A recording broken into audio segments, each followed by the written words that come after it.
Welcome to the Room of Lives. I'm your host, Neil.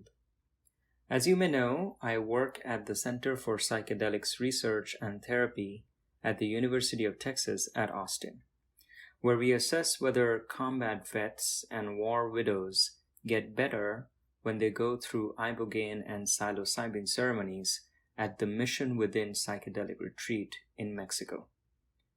So recently, one of the combat vets who came back from the Ibogaine retreat told me that they had been briefed about common experiences to expect on Ibogaine, and it included a phenomenon that once the Ibogaine hits, you might be able to start seeing the room through your closed eyes and eye mask. A couple weeks later, another combat vet came back and said that he had been briefed the same thing, and he was super excited to share that he actually did have that experience. He said that once the Ibogaine hit, a purple window opened up through his eyelids and eye mask, and he could see the room and his hands when he waved them in front of his face. Everything he saw looked as if it was made of pink light. He said that it was like how Neo in the Matrix, after he lost his sight, could still see the world in the form of glowing light. But in this case, it was less glowy and more defined. He also said that at some point he could see a person who came and spoke to him, and he could tell who exactly it was, and he later went and confirmed with the person that it was indeed him. This person was Colm Walker, the executive director of the Mission Within program, and a veteran himself. As a vision scientist, I was really excited about this phenomenon that I'm calling Blindsight, and I got Colm's contact, and he graciously accepted my invitation to be our guest today on this podcast. In this conversation, I asked Colm about his background and a description of the Mission Within program.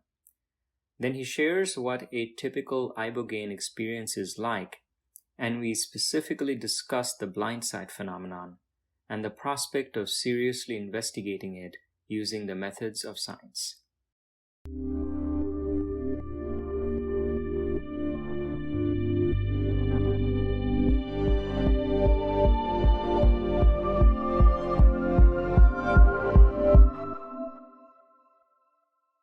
I want to start at the very beginning with sort of like a brief background of yourself, like a little bit about, your life trajectory and experiences leading up to your involvement with the Mission Within, just so that we have like some idea in this conversation of like who we are speaking with.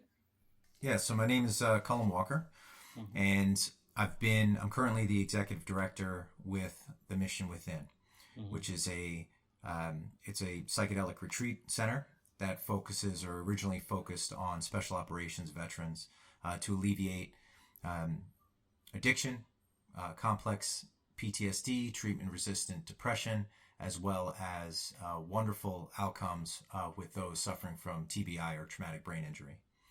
I started out, came in, like my psychedelic journey really began about 10 years ago.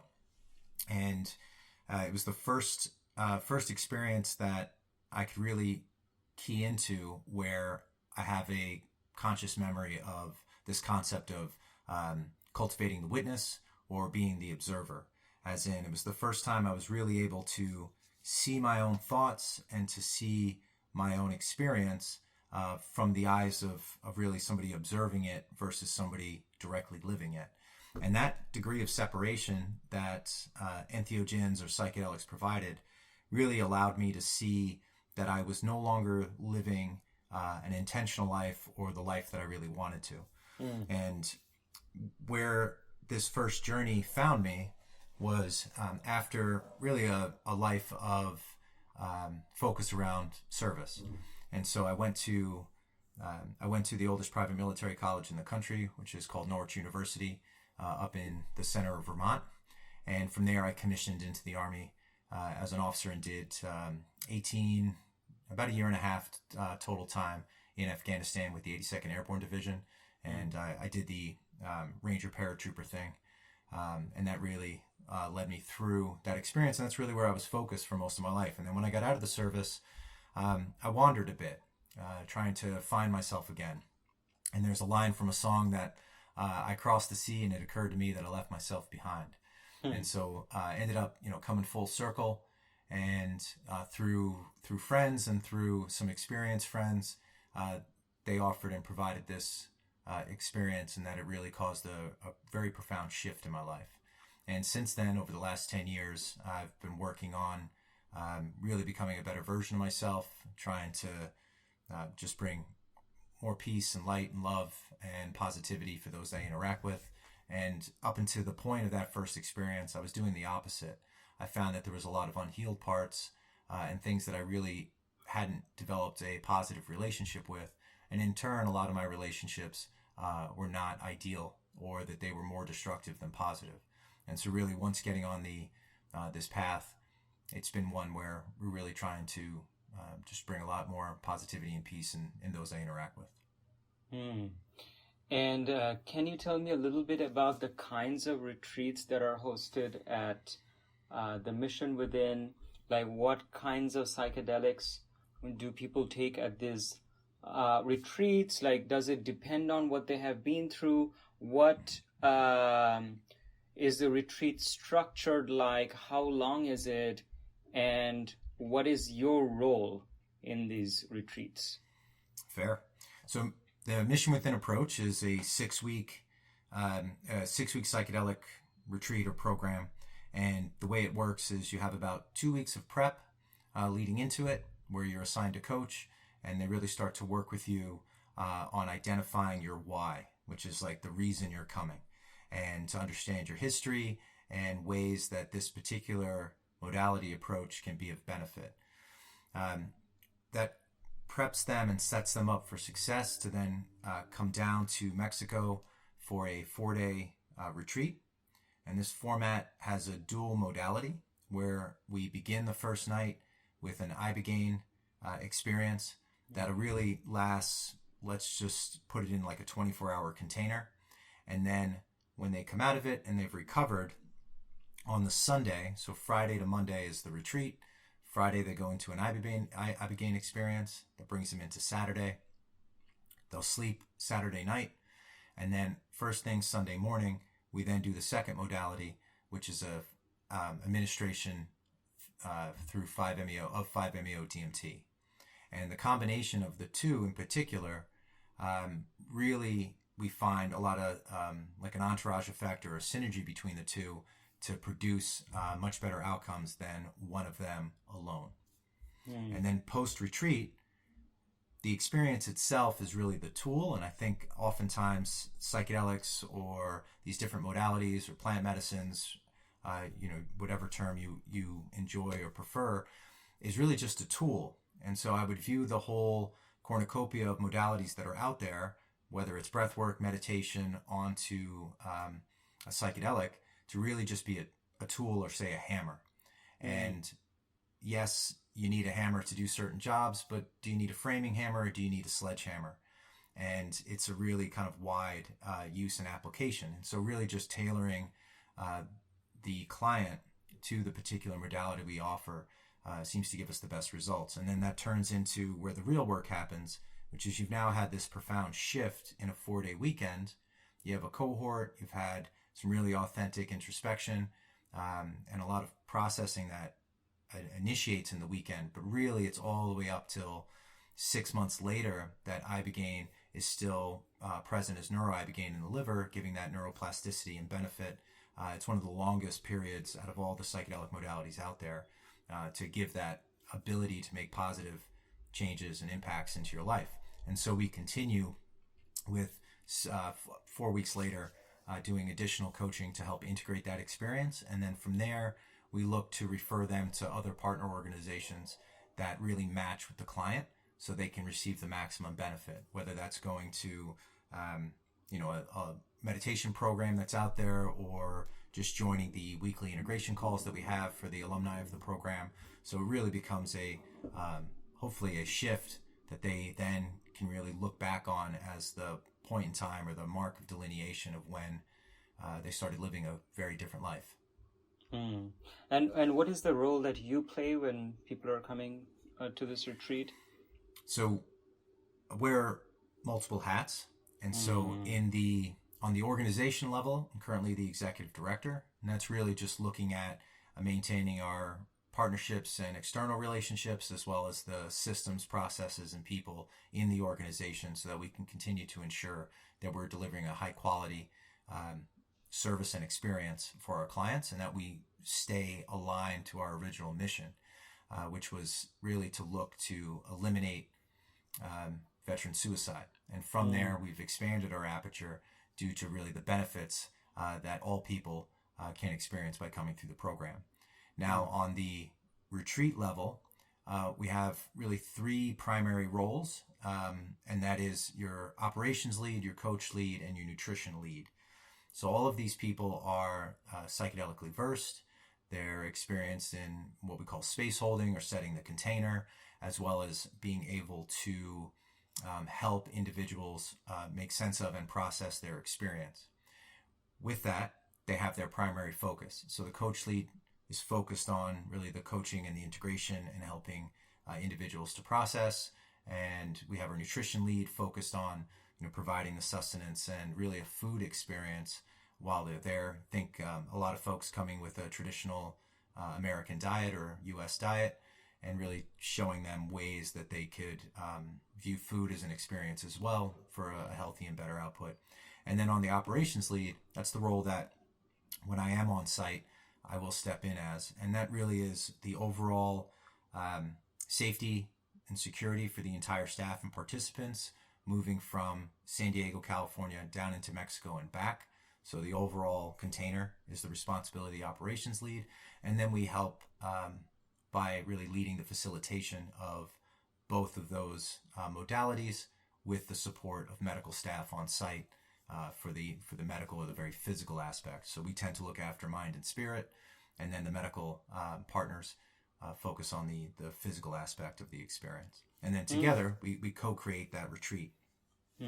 And how long did you say you've been involved with the organization at the Mission Within? So I've been in the space for 10 years, and then for the last 3 years with Mission Within.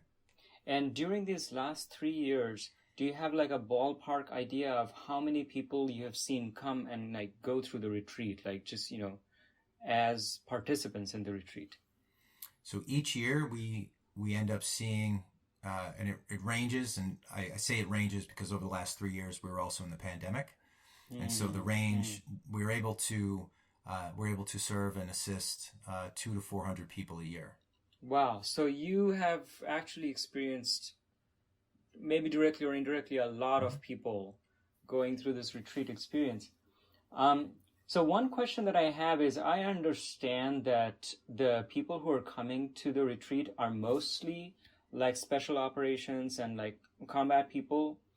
But even within that group, I have noticed in my involvement with the Greg Fonzo lab, and when I am able to have some conversation with the people before and after they go to your retreat, I notice that there is actually a very wide variety of symptoms that they come with.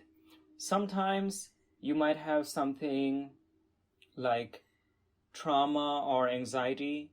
Sometimes it has to do with their experiences in combat. Sometimes there was some pre-existing thing in their life. So sometimes you could have that.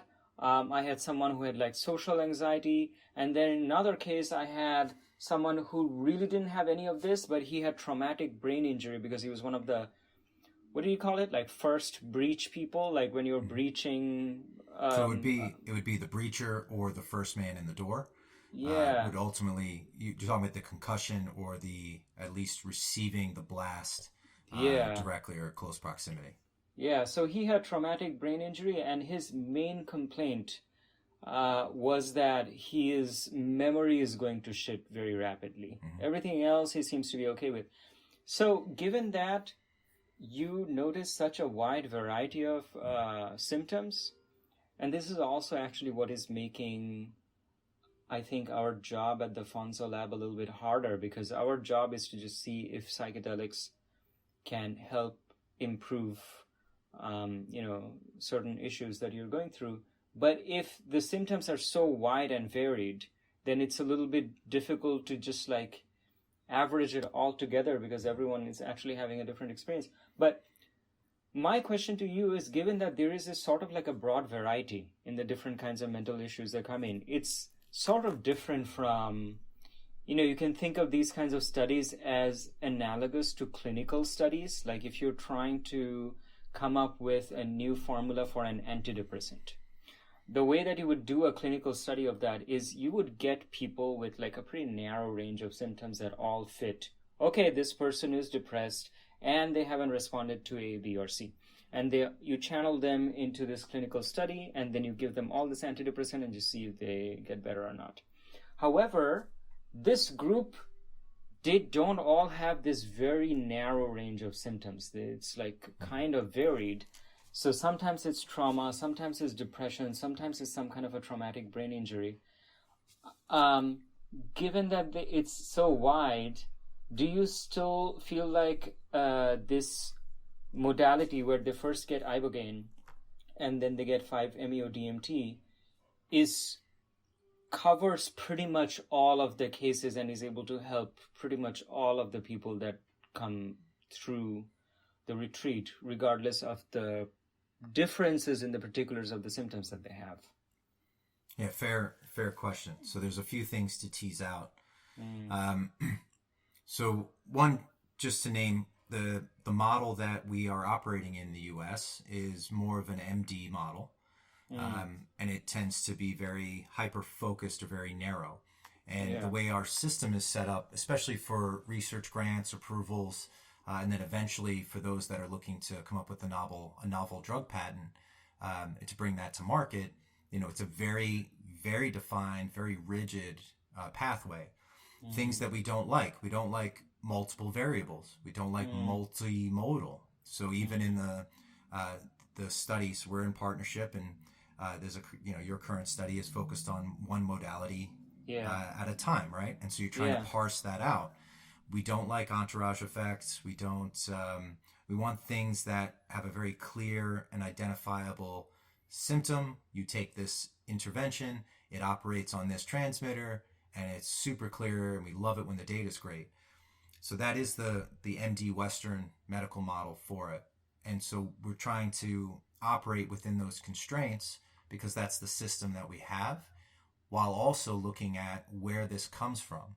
And particularly Ibogaine is the psychoactive component or alkaloid that's been pulled out or extracted from the Tabernathia iboga bush root bark. And so there's other alkaloids in there. And so sometimes you'll hear of total alkaloid as an offering. And then the traditional use is to eat the ground root bark. And so the traditional ceremony is one that's done as a rites of passage for all males in the tribes.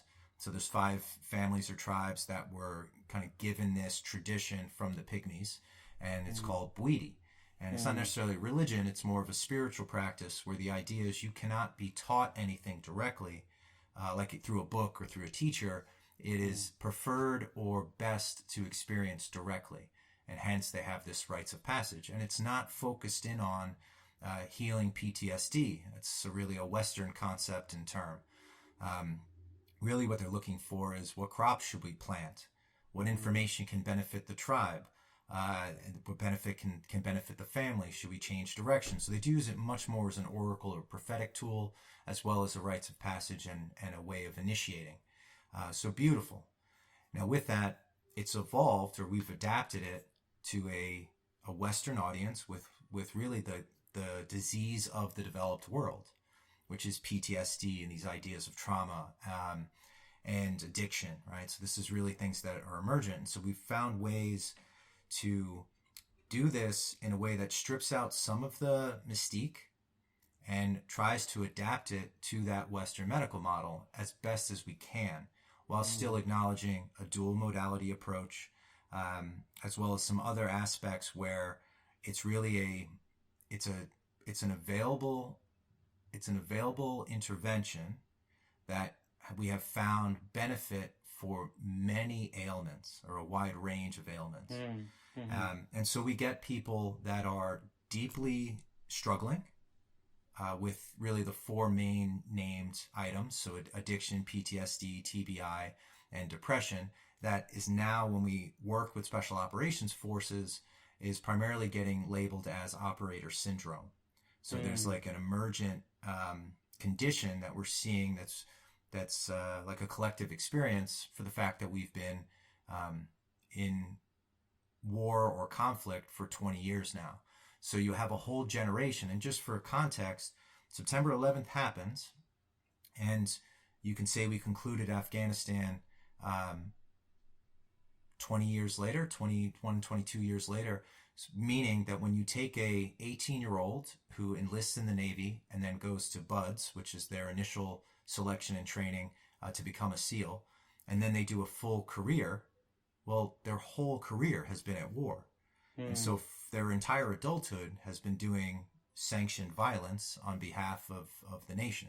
And that has an effect. If your entire adulthood has been in this waging of war, you know, how do you adapt now that you get out and you're supposed to just drive the speed limit, go to a cubicle and do a entry-level sales job? It's a lot.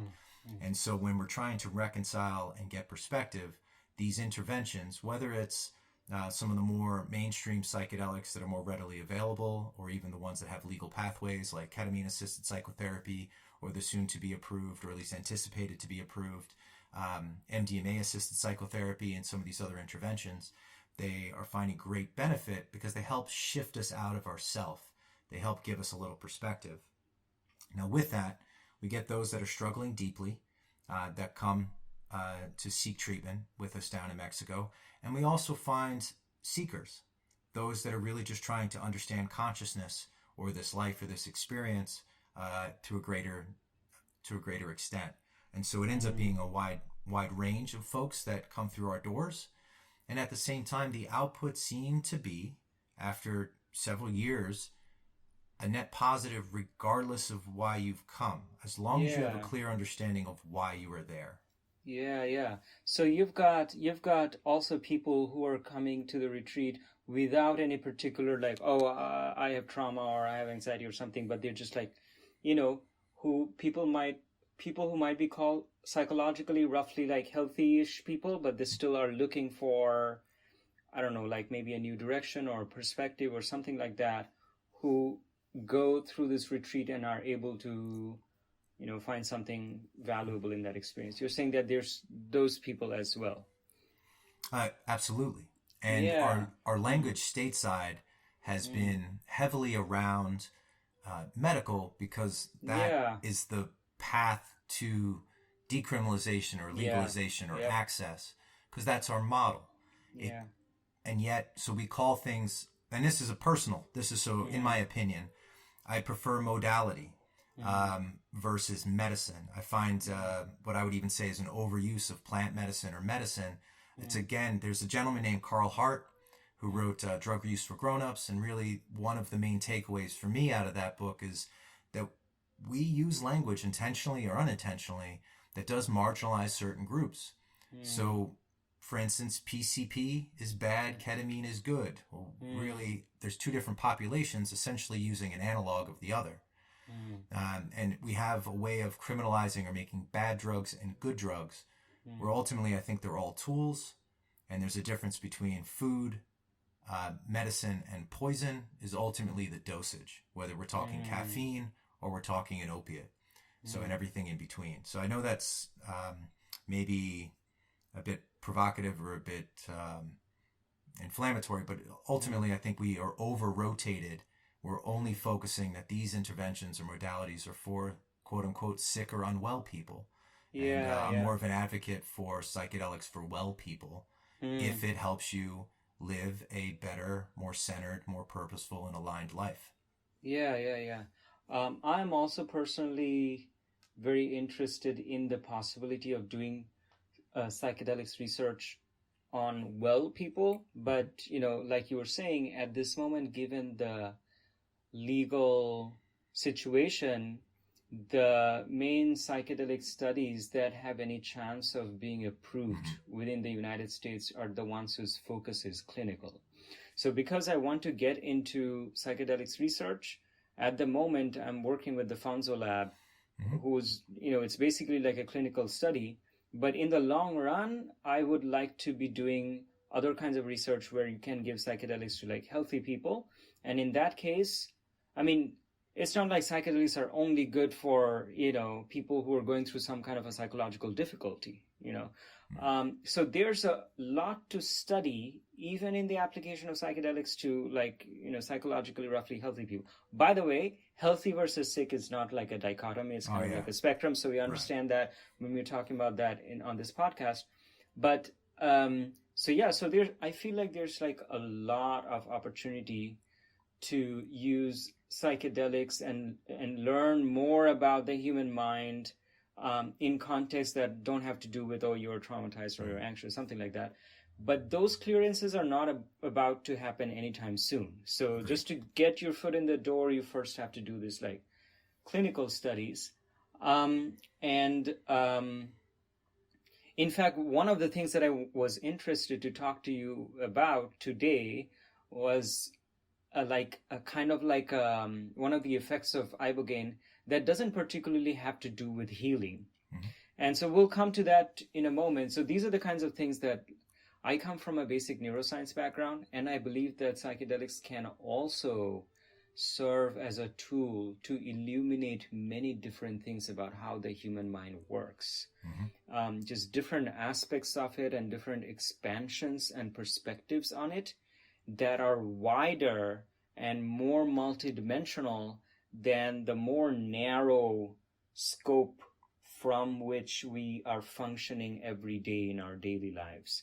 That also tells us a lot, but I feel like the psychedelic state or altered states of consciousness have the capacity to be telling us a lot more about what, the totality of the human psychological experience is, and should also be able to shed more light and more insight on the normal states of consciousness when we see them within the context of something that is broader. So anyway, so that's just like my little spiel on the kinds of research that I'm interested in doing in the future, and keeping our fingers crossed that, the psychedelic studies keep on gaining, more and more clearance and friendliness from the government and doesn't get shut down like it did a couple decades back. What I would like to know a little bit more specifically now is Ibogaine is a lesser known psychedelic. And a lot more people have heard about, psilocybin mushrooms, LSD, even DMT, but Ibogaine is not that well known. So what I would like to know from you, and also because of my own curiosity, is if you could describe a little bit about what the main phenomenology of taking Ibogaine is, and what are its characteristics, and in what way do you think those particular characteristics of that experience can help the person who's, taking the Ibogaine in different ways. I mean, here we have to remember that this action of psychedelics has like sort of two parts. One is the subjective experience, conscious experience that you have on it. And you can say, I found it really valuable to go through this experience, and I can kind of consciously integrate it and give me a new perspective, etc. And that can end up being like a positive benefit to your life. And then there's like the unconscious or subconscious ways in which the molecule is physiologically altering your brain. And even that can have positive benefits, even when sometimes it's not accompanied by a necessarily positive or necessarily even strong subjective experience. Like I've had people who came back from your retreat, some of them were like, oh, it was just like a scary experience the whole time, or I didn't have any visuals or anything, but I still feel better. So those are, I think, some examples of the subconscious effect working. And I think it's a little bit more difficult to talk about the subconscious effects without going into like the physiology and the chemistry and whatnot. So I want to kind of have you focus more on the conscious subjective effects of Ibogaine. What common characteristics does that experience take, And in what ways is it helpful for a person to be going through those experiences? Yeah, very fair. And I think what would help, and to make this distinction, so historically, Iboga actually is the Tabernacle Iboga bush is, it doesn't have a wide range as far as where it is grown or where it occurs naturally. And it tends to be a very difficult plant to propagate. And so there's recently, in the last decade or two, focused or the attempt to cultivate it. But up until this point in time, it hasn't been intentionally cultivated. It's more just wild, and there'd be kind of more wild harvesting.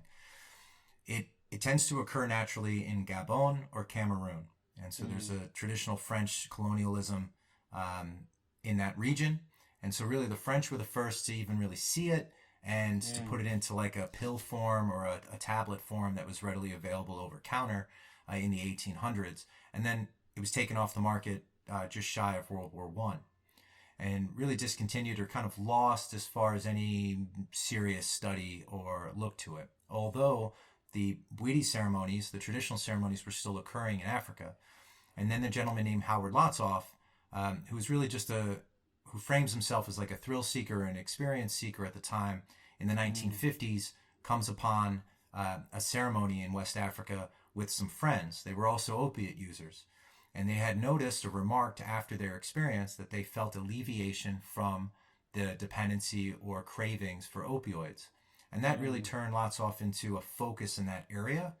And through that initial Western experience, or at least documented Western experience, you now have a history where when you search the web for Ibogaine or Iboga, Bwiti, you'll get really stories of using it outside of the United States for opiate treatment. Before Mission Within was founded, our founder, Dr. Martin Polanco, actually had Crossroads, which was an addiction-focused center for Ibogaine and 5-MeO, until really through, we can call it like a serendipitous or kismet type encounter, met some veterans who were struggling with addiction, and then really saw that it had great benefit to help and treat this other population. So most of what you'll find online tends to be from active opiate users who are struggling and eventually go to this modality, which is a sledgehammer, to find alleviation when really all else has failed or not worked for them. Amazing. And so it's wonderful that these benefits are there for active addicts.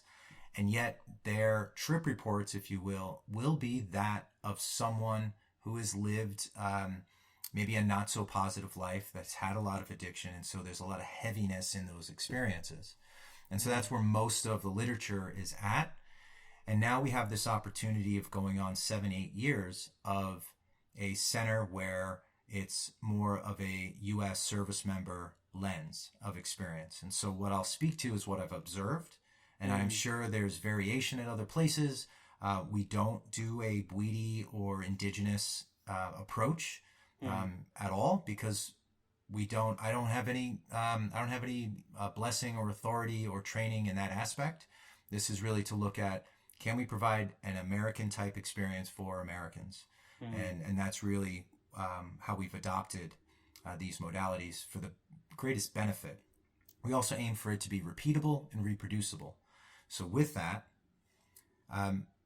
they get a brief on the Friday to go into the experience, in which we try to empower them with as much informed consent as possible.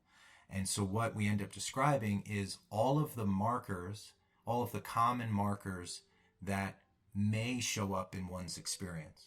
So they could have no visual experience and really a perception that they were just awake for 16 hours, all the way to a highly complex, check every box on the common experience markers that are briefed. They have it all, and somewhere in between. And one may go, well, why such variation? Everyone's brain chemistry is unique.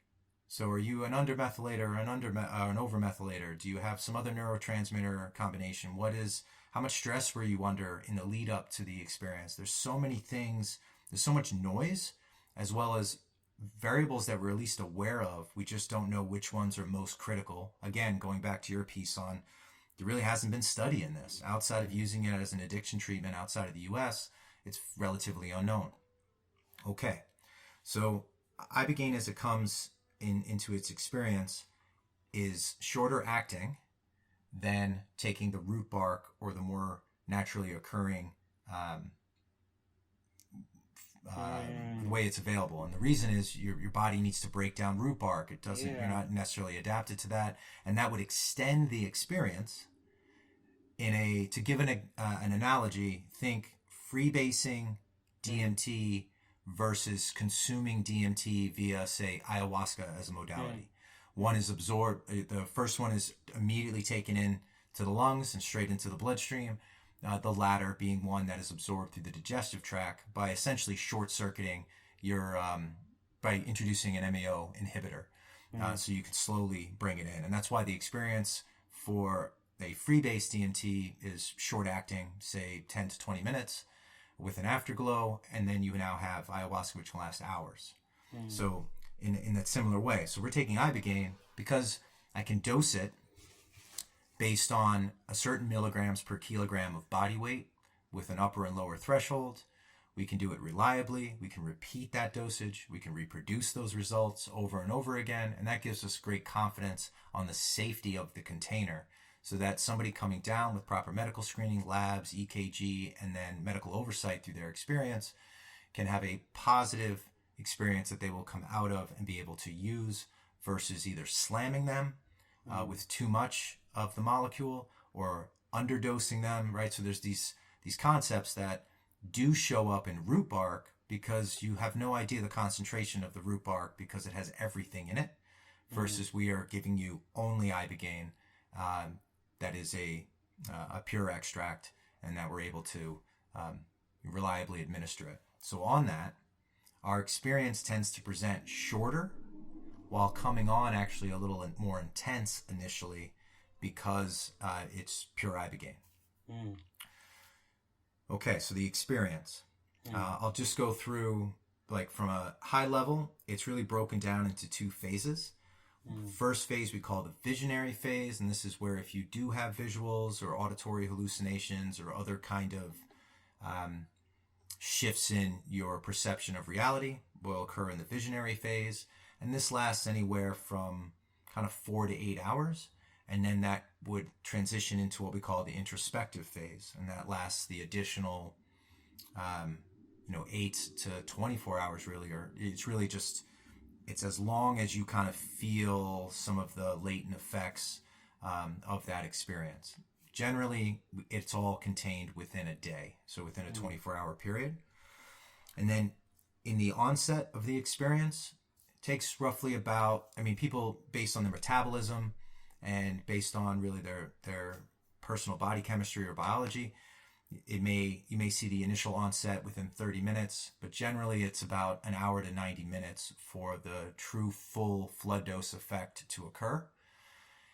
And in this time, you'll find individuals sitting on a mattress, comfortable. They're hooked up to a heart monitor as well as an O2 sensor, and they are kind of really just waiting in anticipation. And as the experience comes on, the initial markers are you'll start to hear a buzzing. Sometimes it's referred to as bees or buzzing, or it's static, or maybe what it sounds like if you can get to the edge of the universe. It's got this kind of crackle. And then your mucous membranes will start to tingle. So your fingers and toes will start to tingle, and then you'll feel it like on your lips and other areas. And you can, because Ibogaine interacts with the cerebellum, it actually can cause your ability for depth perception. If you go to reach for a water bottle, you might punch through it because your ability for depth perception gets altered. And then because it messes with the cerebellum, if you move too fast, you can induce essentially vertigo and you can get nauseous. Now, as long as you're not moving quickly, you're actually quite comfortable. Your body may start in that onset as the buzzing begins. You're wearing eyeshades, and then you'll start to feel like a heaviness, almost like a weighted blanket has been applied. And several blankets will continue to get applied as you feel like you're sinking deeper and deeper into the mattress, and as you're coming more and more under the influence and effects of Ibogaine. And that's really the onset. One of the things, because we we work with a lot of special operations folks that tend to be shooters, is we talk about dexterity touches. So it's when you're moving your thumb from finger to finger, and when you start to miss is just a nice self-test on, am I starting to come under the influence of the experience? When it does turn on and the ride essentially begins, it's almost, it's like a cacophony of sound and thoughts goes on all at once inside your head. It's as if they turned all the house lights on at the theater, or all of the lights came on at Fenway Park, and it's so much noise and chaos as you're kind of getting ramped. Almost feel like you just got shot out of a cannon, and initially you're pinned to your seat, and then as your body starts to catch up to the acceleration, then you start to really come into being fully present in that experience. Any questions on the initial onset? So yeah, one little question is that this really amplified stimulation that you're talking about, where like all the lights and everything has been turned on, is it just an amplification of all of the stuff that was happening around you anyway, or is it sort of imaginations or visualizations or hallucinations that are the cacophony? From an outsider, this would be, so from an outsider's perspective, like observing someone, and when they report back what is going on, it doesn't sound like that there's any rhyme or reason. I say that because what gives meaning to an experience is the individual experiencing it. So as a facilitator, provider, carrier, as an ops lead, I can't name their experience. I can only help give them some waypoints or ways to navigate it based on others' reported experiences to really hope set them up for success. But ultimately, it is an individual, unique experience through there, and it's ultimately in the integration afterwards that we start to assign meaning of what's going on. Now, specifically of what you're asking, and I can speak of my own experiences, is they are not about what is currently going on or what has gone on in the last few minutes. It's everything. Everything really all at once. Your whole kind of all sorts of thoughts that seem very disparate and can be hard or disorienting initially come on board. Now, once that comes on, one of the first indicators that you are now in the experience, outside of the buzzing and that kind of chaos and thoughts, is that, and I believe this is where we're leading for the conversation around vision, is one of the markers that does reliably occasion for most of the participants, or a good chunk of the participants every weekend, is they have a perception where they are able to see through their eyeshade or their eyelids. So whether it's closed eyes, open eyes, you tend to be able to see through it. Now, we've never tested, I've never held up an apple or an orange in front of that eye mask and asked them to identify it. And, maybe this is something we can play with or look to explore informally to then see if there's any credence to actually look to do it formally. But there is this perception that I am able to observe the room through my eye shades that have all of a sudden become transparent. This does two things for the participant. One, it's pretty cool. It's like you just got a superpower. Yeah, it's crazy.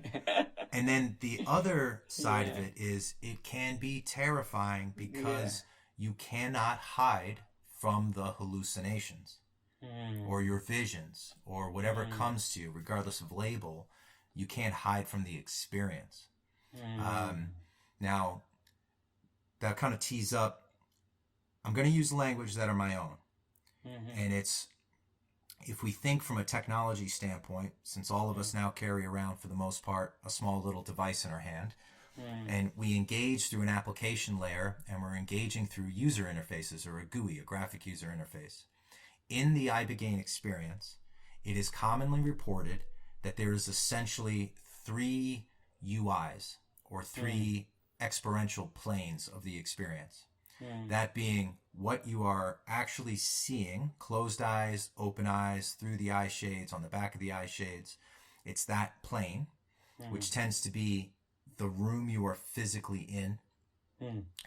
In this plane, so that's one plane. The other plane is the auditory hallucinations and the mental dialogue. So there's an internal thing going on. And then the third is the one that is most often reported in the trip reports, which is this idea of the life review. Sometimes the slideshow, the carousel.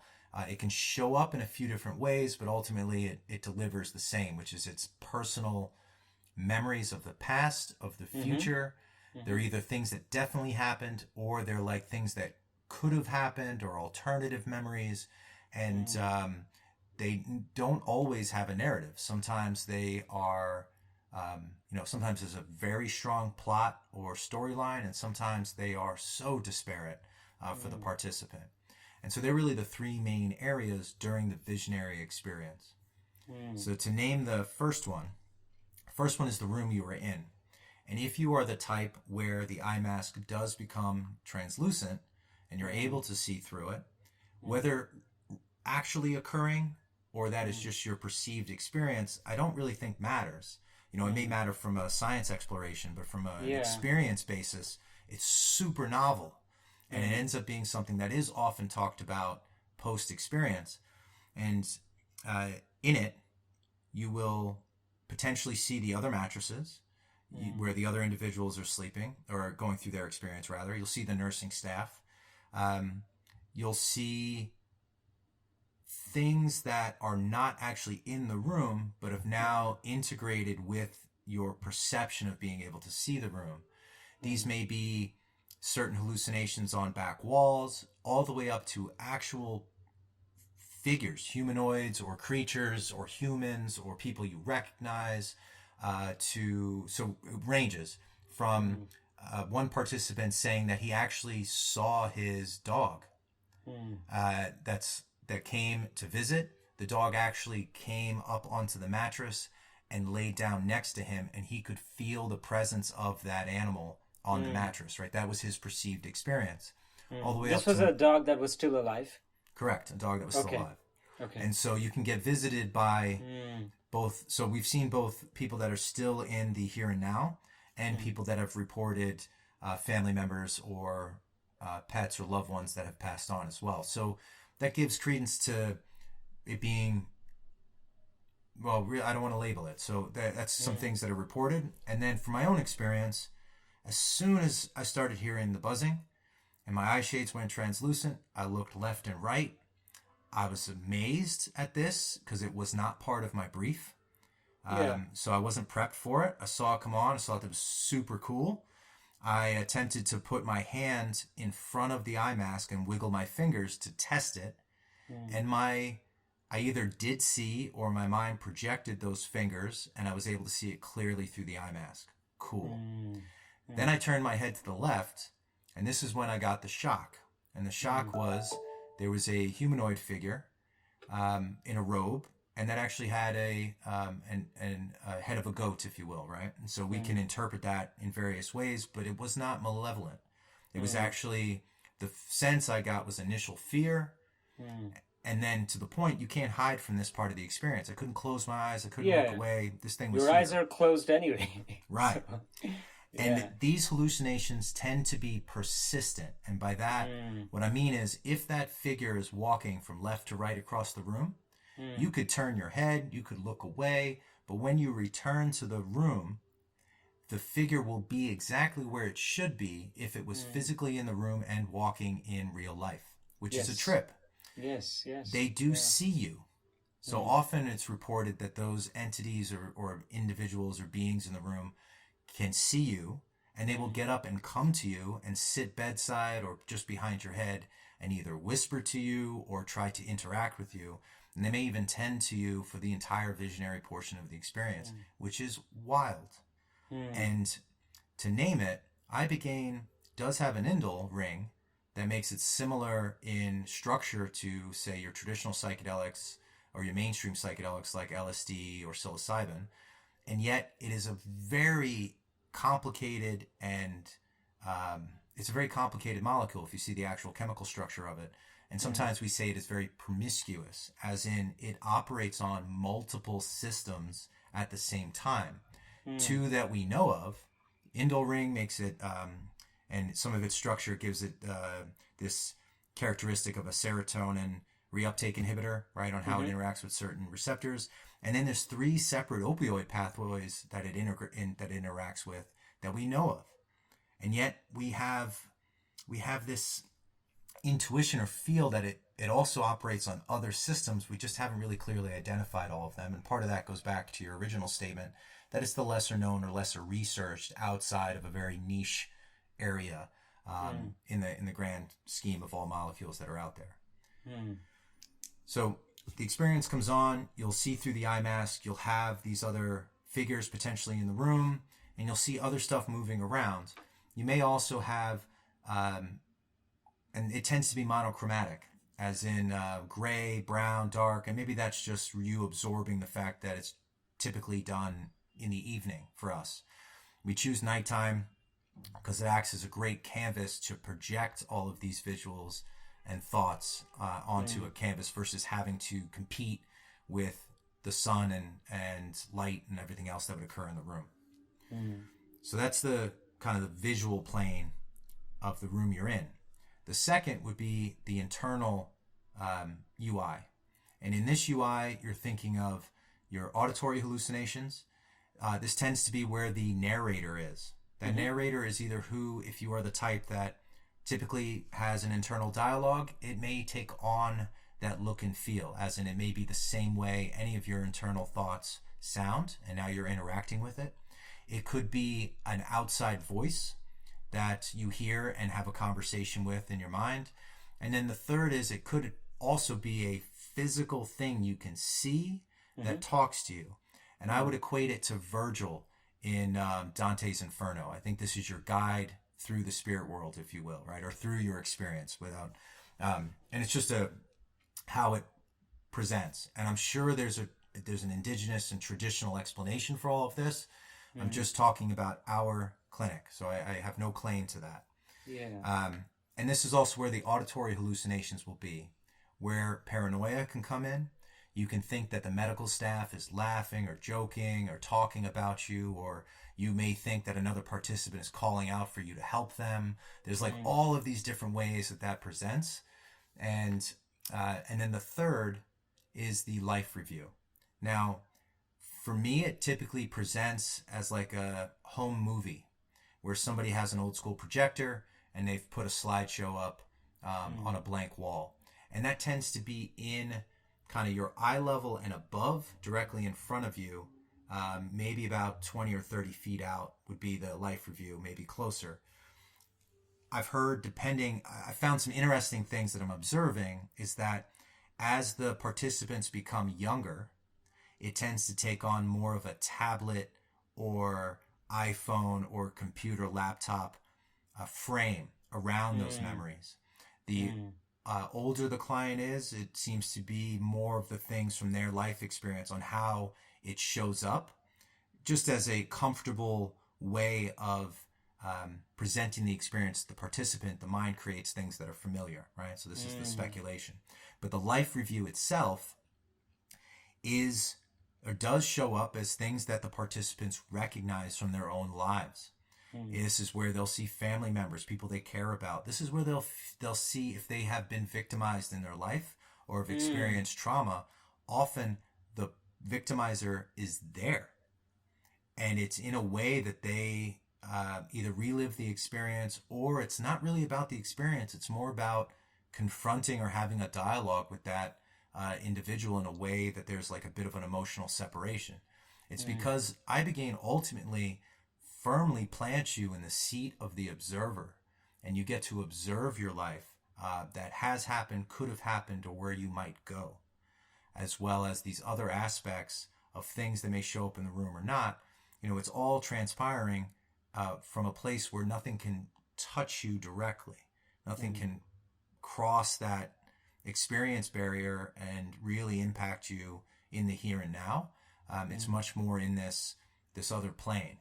And it's fascinating. So they're the three really UIs, and I call them UIs because the rules for each one is dependent on the participant. And if you take a more active participant role, you may find that, to quote a 1980s movie, you are the navigator. And so you can fully take on the controls. You can ask it things. It tends to reliably give. I'm not saying the answers are good, and I'm not saying the answers are accurate, but you can ask questions and it will give you near immediate answers to questions, or at least will game with you and enter in a dialogue. And you can ask it, what are the rules here? Can you show me around first? A lot of participants come in and they, in the traditional opioid approach, as well as in a lot of our participants, because they have been service members for 20 plus years, they are psychedelic or drug naive. And so when they come in, this is their first ever experience, and it can be quite overwhelming if you are not prepped. And in turn, you just receive the experience versus realizing you are an active participant. And you get way more out of it if you view it as a space that is safe, that can be explored, and it is ultimately there for your benefit. The experiences do range, and my hypothesis is that Ibogaine or Iboga meets you where you are. So if you show up unhealthy, unwell, never ever talking with a therapist, never even looking at any of your life in a reflective way, it may end up being a very rough ride for you, because Ibogaine's going to pry that open. At the same time, if you show up as an experienced seeker, psychonaut, or somebody who has just worked through meditation or other modalities to really build a relationship with the inner dialogue or the inner journey, Ibogaine will meet you there as well. And you may find you have way more agency and autonomy in that experience. And it's quite remarkable. And that takes you through the 6 or 4 to 8 hour visionary part of the experience. And then that leaves the introspective period. Thoughts on the visionary portion? Yeah, I had a couple of questions. So the one of the things that you mentioned, which is sort of like almost like engaging in dialogue or conversation with the Ibogaine, I heard similar things from some of our participants who came back from the retreat, and a couple of them said different things. By the way, their stories were the first things using which I started to learn anything at all about Ibogaine. Before that, it was just like a word. I didn't know anything. And then when I asked them what their experiences were, that was the first time I started learning about Ibogaine. And then some of these characteristics of their experience stood out to me as something that's quite different from anything that I heard happening on any other psychedelic. So I was pretty intrigued. So I remember one of them said that, I could enter into this sort of like a dialogue, and I could ask it questions and it could answer me, but it also told me that it is not very useful for you to be asking me these questions now, because you're not mentally in a state of enough clarity and focus that you would be able to hold on to my answers and receive them properly and make use of them. So you should not really be asking me these questions now. You need to go and prepare your mind to the point where you're able to ask me the questions and receive the answers and be able to hold on to them. And I remember him telling me, I was like, I could have asked more questions, but I realized that my mental capacity at that point is like not enough to be able to really hold the answer and have that focus and be able to keep it. And I was like, wow, that seems really interesting, because this voice or whatever it is, not only is it willing to give you answers, but it also is pointing out something about you that you may not even be aware of in your regular state of consciousness, saying that I'm willing to tell you more, but you're not going to be able to hold this right now. So that is, and we'll come back to the whatever we call I'm calling the Blindsight phenomenon in a little bit, but I want to talk about this also, which is that this phenomenon of engaging in dialogue with something that could either be called a part of your mind or yourself that you normally don't engage with, or something that's external that is now like plugged into your consciousness, it's very intriguing. And although I have heard something similar, like Terence McKenna once talking about psilocybin mushrooms, said like if you take enough, it will come and talk to you. Like it will come and pull up a chair and you can have dialogue with it.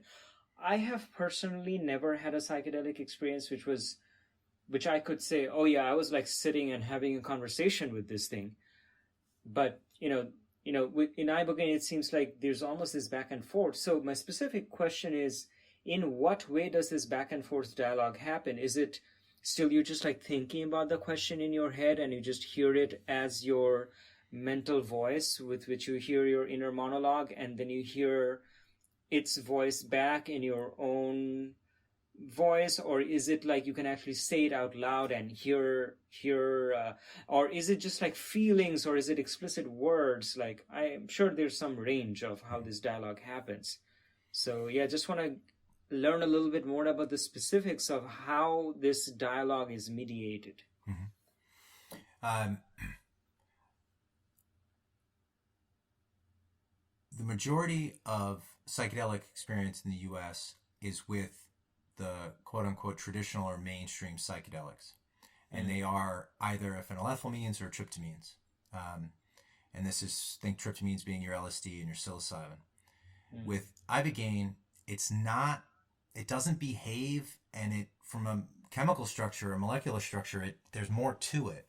And so it falls more under like a hypnotic, and it tends to induce essentially a lucid dream.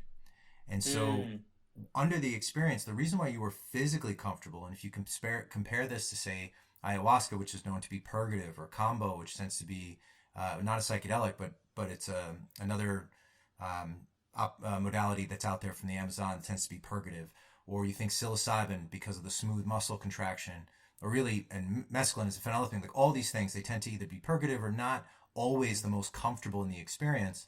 There is a opportunity or a period for some that are purgative in the Ibogaine experience initially. That being said, overall, you're quite comfortable. And it's essentially like you just woke up in a dream, except you are fully conscious. Okay. And you can keep some memories and some experience from the dream. And I would say those that are more versed in recall.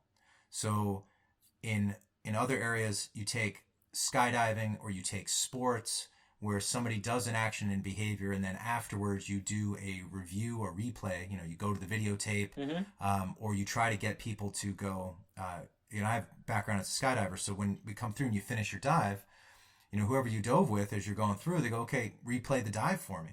And you try to see how much of your memory is real and how much of it, like real as in it matches the tape, and what stuff did you think you did that you didn't actually do. And as you build that muscle, your ability to recall gets better. It's the same with doing things when you come out of a dream. If every morning you wake up and you have a notebook so that when you have a dream you try to recall more, you'll get better at it. And there is science that supports that.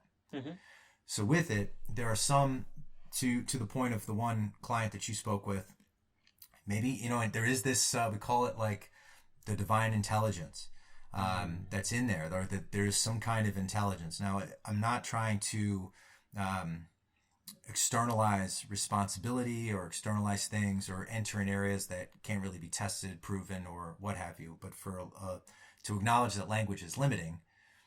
This is really the best word I have for it, which is there seems to be, whether it's your subconscious or a part of your conscious mind that you don't acknowledge, but there seems to be some wisdom in the experience. And it tends to, as I said, meet you where you are. And it also tends to check you a bit. And so if somebody's getting greedy in a sense, or maybe getting really excited from a neck up perspective, Ibogaine may tell them like, hey man, that's part of your problem. You need to feel more and think less. And for others, they may need to think more and feel less. And so it tends to be very individualized. How is it communicated? You may perceive that the experience was a vocal, language-based conversation between an external thing with its separate voice, or you may feel that it's really was just passing almost in some other way of communicating, as in you just knew, or you had words, or you filled in words for it.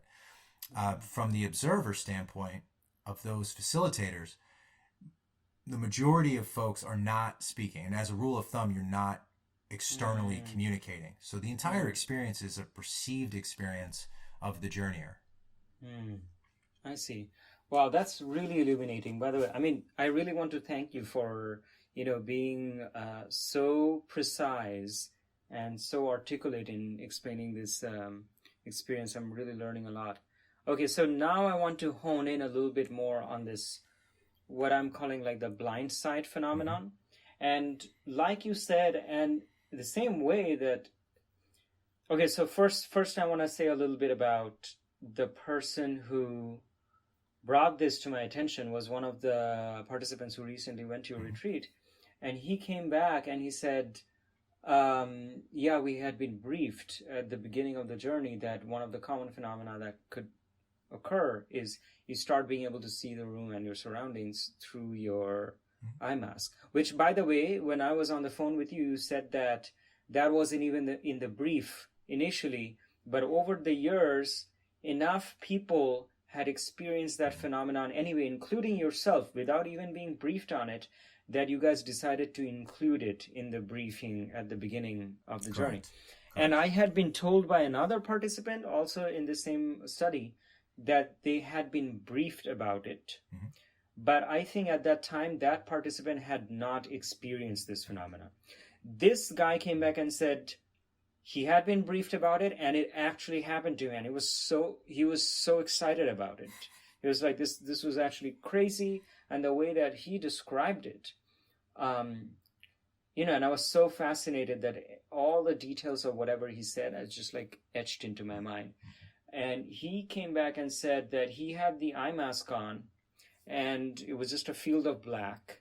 And then when it came on, it was as if a purple window opened up within the eye mask, but the borders were still black. Like you could see the contrast between the black borders of the eye mask and this sort of almost like a rectangular viewport that opened up. And he said it's kind of like a sci-fi movie where like a portal opens up and you're like able to see through it or whatever, like a virtual screen projected in front of you. And he was like, so it was like purple like this. And then through it, he began to be able to see the room.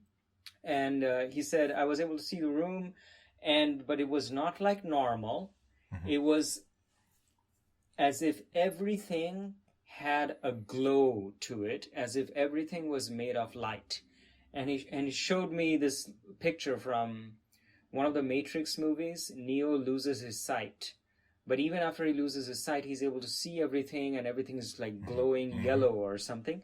And he said, it's like this, except in the movie, when Neo was seeing all of this stuff glowing, it was like too glowy and too flamey, so you couldn't really crisply make out all of the things. In his case, he was like, yeah, everything seemed made of light, and in fact, it was like pink light, but everything was very crisp, like you could see details. So he said, yeah, everything looked like it was made of light, and it was like this pink glowing light, and he could see the room. He could see people walking in and out of the room. He waved his hand in front of his, eye mask, and he could see it. And he said that at some point it was you. You came in front of him and said something, and he said, as this person came in front of me, I could, because of the high resolution of the pink glowy vision, I could tell who they were. Like I could tell with their face, and they had magenta hair and all of this. And later on, after the experience was over, I went and verified with that person, see that, oh, did you come and like talk to me? And I was really intrigued because, one of the things is that when a person tells you something, as you're listening to them, I think if you are a perceptive person, you can tell whether or not at least they're deliberately lying to you, And to me, when I was like hearing these accounts, I was like, I'm pretty sure this person is not deliberately lying about this phenomenon. So there's two possibilities that could happen. One is that this is a legitimate crazy paranormal phenomenon where if you take this psychedelic, let's lay aside the beings and all of those creatures appearing and the hallucinations or the backgrounds, but let's just take the part of it which corresponds to reality. Let's say you coming and talking to him, and maybe him waving his hand in front of his face, or being able to tell like the walls and whatever of the room. So either the person is actually perceptive of what is actually going on in that room, and if that is the case, we have no freaking idea how is that happening. And the other possibility is that this is some kind of a heightened, almost like physics-aware imagination of the mind, which is able to remember what the room was like, or hear sounds or things like that, maybe hear your voice, and be able to paint a three-dimensional picture, which is very similar to how you would render a three-dimensional depiction of the room. And in fact, the thing is, under normal circumstances, if we close our eyes and try to imagine something like our surroundings or something like that, it's not that great to be able to render an image as if you were three-dimensionally inside.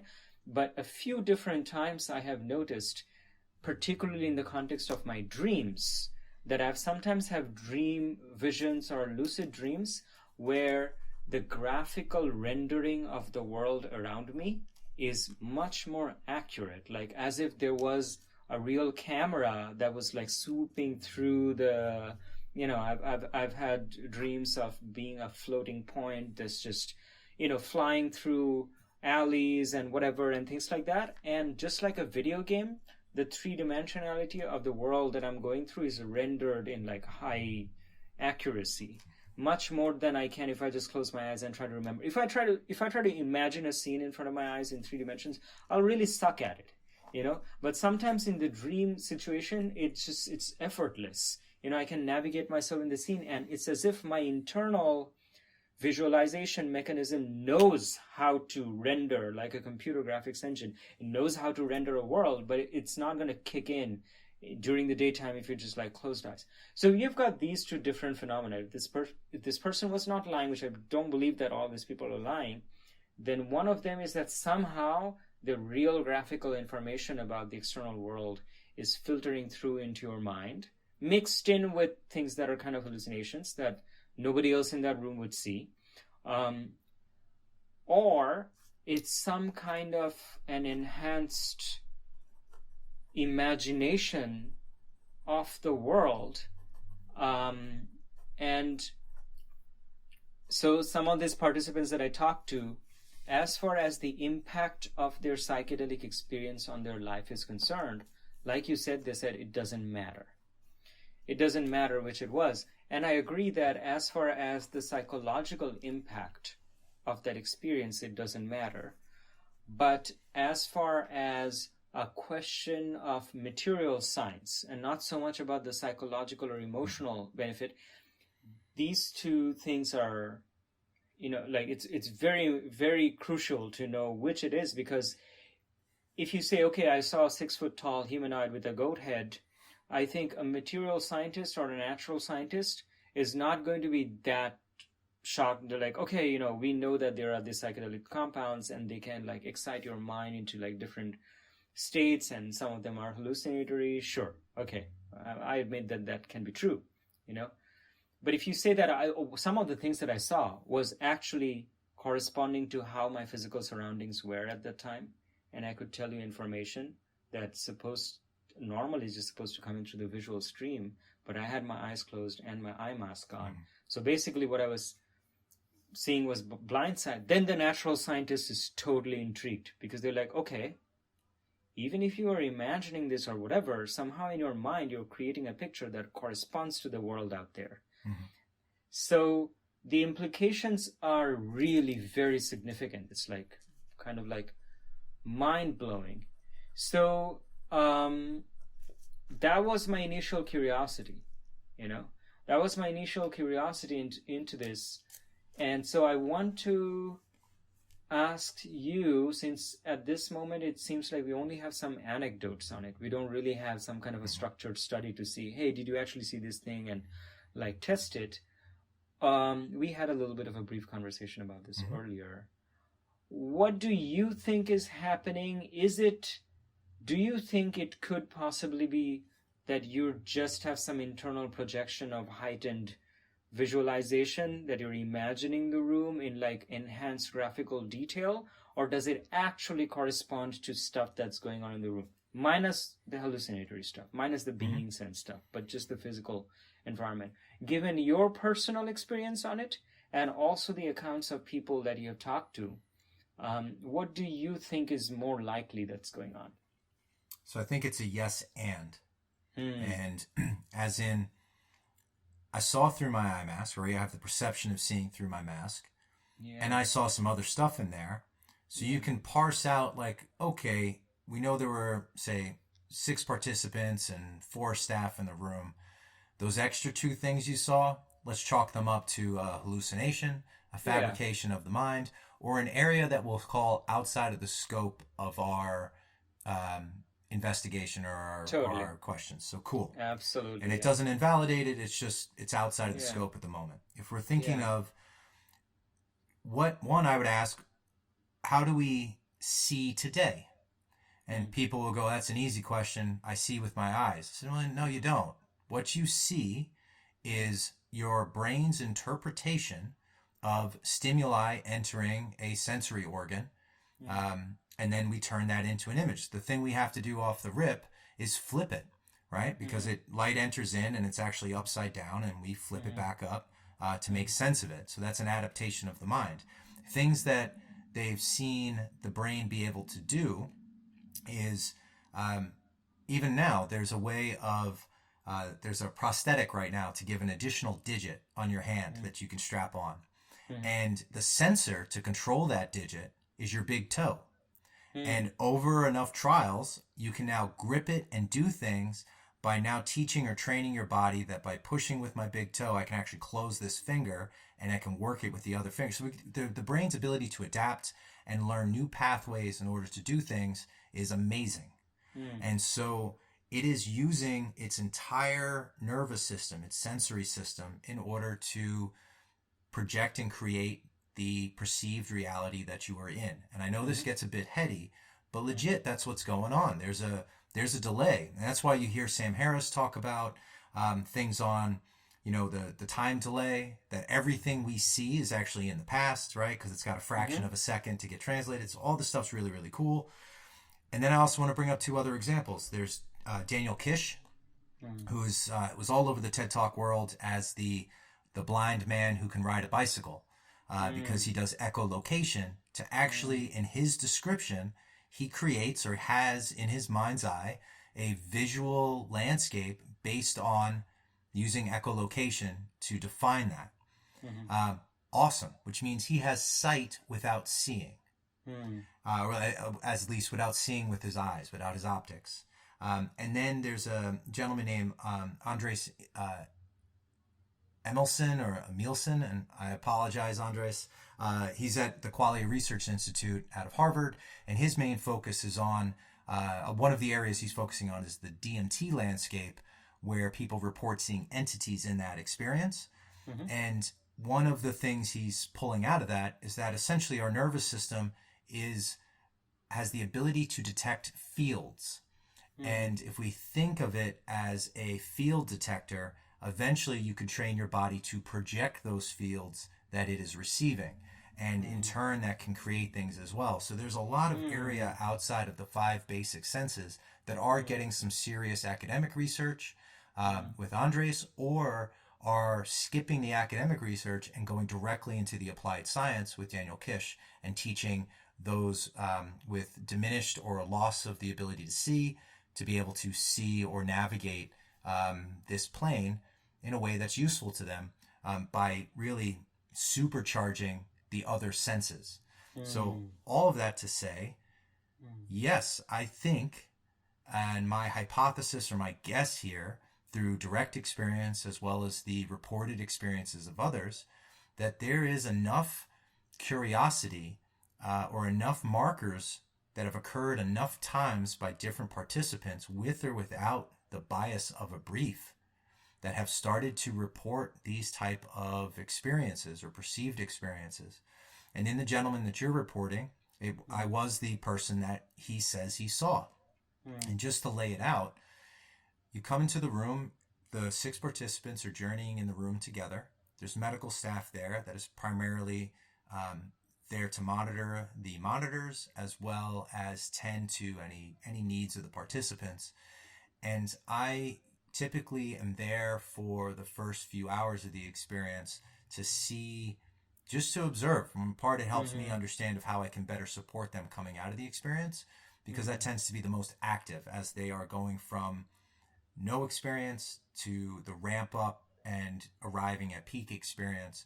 You know, that's a little bit of a rocket ship. So I'm there to kind of observe. As a kind of a general rule of thumb for myself, I am a non-participant. I do not want to influence or bias the experience on my own accord.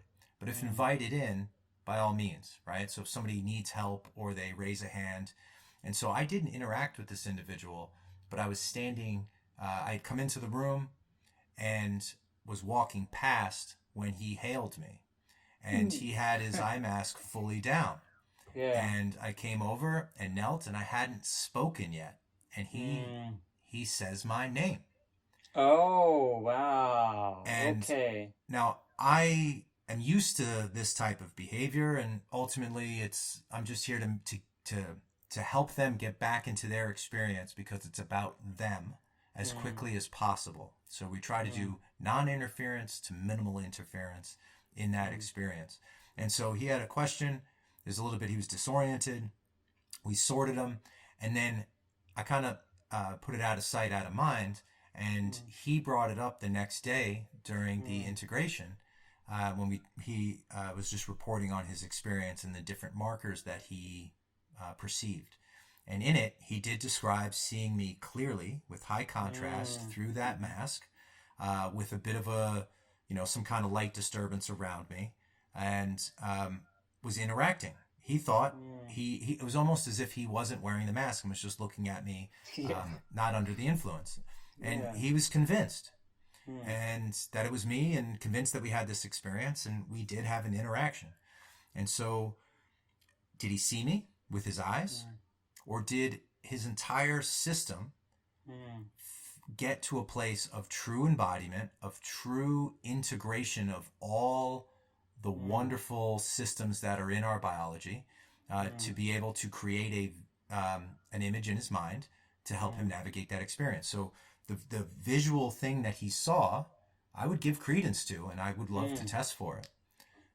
For those that exhibit that particular ability or marker of the experience, because not everybody gets it. Some people have this whole experience, and sometimes they get overly attached to having a visual experience and they get nothing, or at least they perceive nothing, and yet they still get all of the physical benefits, the neuroplasticity, some of the rewiring, all of the benefits of the experience.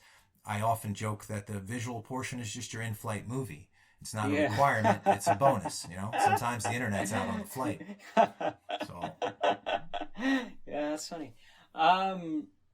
So one thing that is interesting here is if you start to think of this as some kind of a neural adaptive phenomenon that's happening, that the mind is like quickly learning or embodying some other sources of information that normally it does not have access to.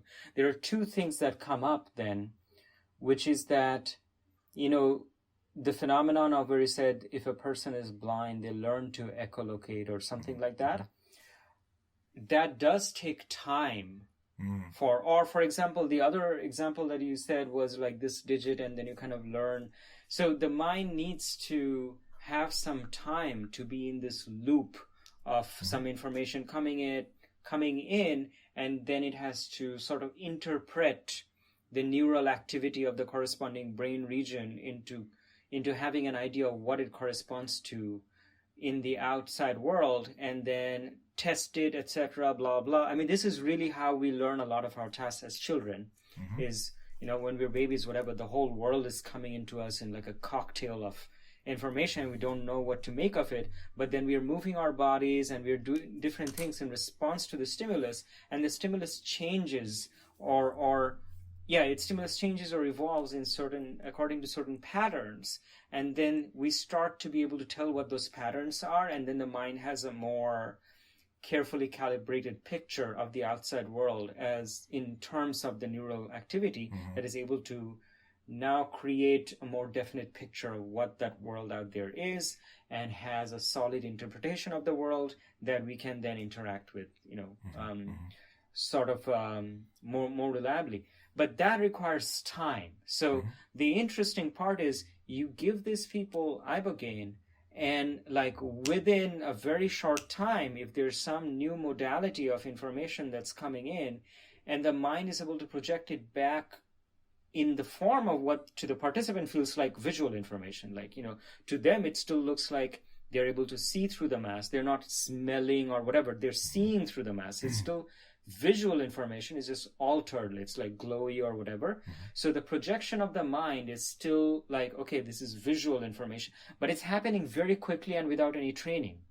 It's not like, hey, now we have opened up this new neural activity pattern, and now that is external information, but you don't know it yet, and your mind has to go through some training or learning phase in order to be able to successfully project it back into a map of the external world. There's no training phase. It comes pre-packaged, like it comes, it's, you're spoon-fed this new information in the form of something that you can already parse, which is visual information.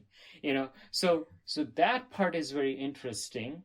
And yeah, and the other part is the fact that it gets projected as visual information, because normally when we say, oh, there's like a screen in front of me and I can see it visually, it has to do with information that necessarily comes in through your eyes, because of, your eyes get, light rays and everything, and then it corresponds to some neural activity in your brain, and you can project it back into the scene.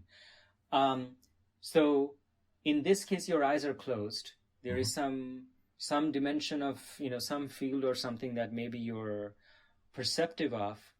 And even though it should no longer have anything to do with light rays coming in through your eyes, you still see it as visual. You're not seeing it out of the back of your hand or your back or whatever. You're still seeing that part of the room that you should have been seeing with your eyes in the direction that you're looking, even though your eyes are closed. So these are the two things that seem like very interesting questions to me as a neuroscientist. One is that no training or learning is involved in embodying this new information. And two, it still seems to be visual information, even though your eyes are closed. So then, weird idea is that, is there some other weird field of information that is still somehow entering through your visual paths, and so the mind already knows how to project it back into the world, even though it's no longer neural activity that corresponds to visible light, but it's something else, and it gets through the eye mask and it gets through the eyelids, but there are also these entities in there. So like, what is one to make of it? I'm not really sure, but to me it's like opening up a lot of fascinating questions. I think I don't know if you have any thoughts. There's a gentleman named Sadhguru who says that we are not making superhumans. Humans are super. And I love that, because I think in our pursuit of modern society in a developed world, we have, and this is an opinion, I think we've over-intellectualized the human experience, or the conscious experience. And we are now coming full circle through the ideas of starting to put Western or American labels and terms to essentially what is 1,000-year-old plus traditions from the East. The idea that, that there are many ways up the mountain. And I always argue that the important part is that you climb. I don't really care what spiritual path or introspective path or development path you choose, and you can choose different ones as one becomes more interesting than another. As long as you are moving even sideways. But as long as you are kind of continuing this idea to understand consciousness in your particular life experience as best you can. And with that, we have, there's here at UCSD in California, the gentleman who runs the Center for Consciousness is Dr. Fadl, and his idea was on mindful meditation has an ability to modulate pain as well as a bunch of other markers. And he, to steal a cocktail party line from him, is that he did get to go brief the Dalai Lama on the findings, and he's pretty much saying mindful meditation operates on some systems we haven't even identified, as well as operates on systems we have, which is pain modulation. And the Lama just goes, yeah, we've been telling you.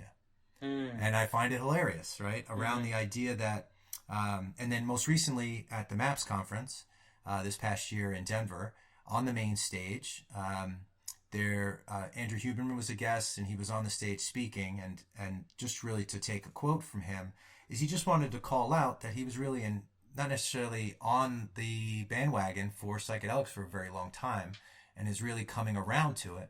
And largely it's his call out is that any of these quote unquote psychedelics, entheogens and pathogens, traditional medicines, plant medicines, or other modalities, breath work, you've got Stanislav Grof doing holotropic breath work, you've got pranayamas through yogic tradition or a Buddhist tradition.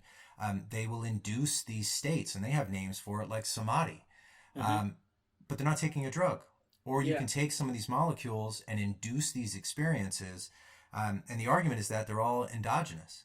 That they are operating on receptors that already exist in your mind, that your body already produces chemicals that interact with them.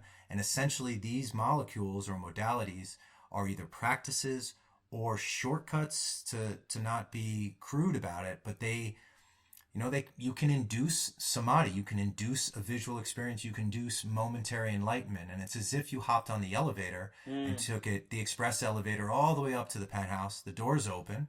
You see the possibility of human experience. You go to step off, and the bellhop elevator operator yanks you by the collar, pulls you back in the elevator, and says, "No, my man, if you want to do this on a regular basis, you got to take the stairs." And that was when we learn to develop these abilities that are intrinsic. They are in us. We have the ability. And in the past, it took a lifetime of dedication.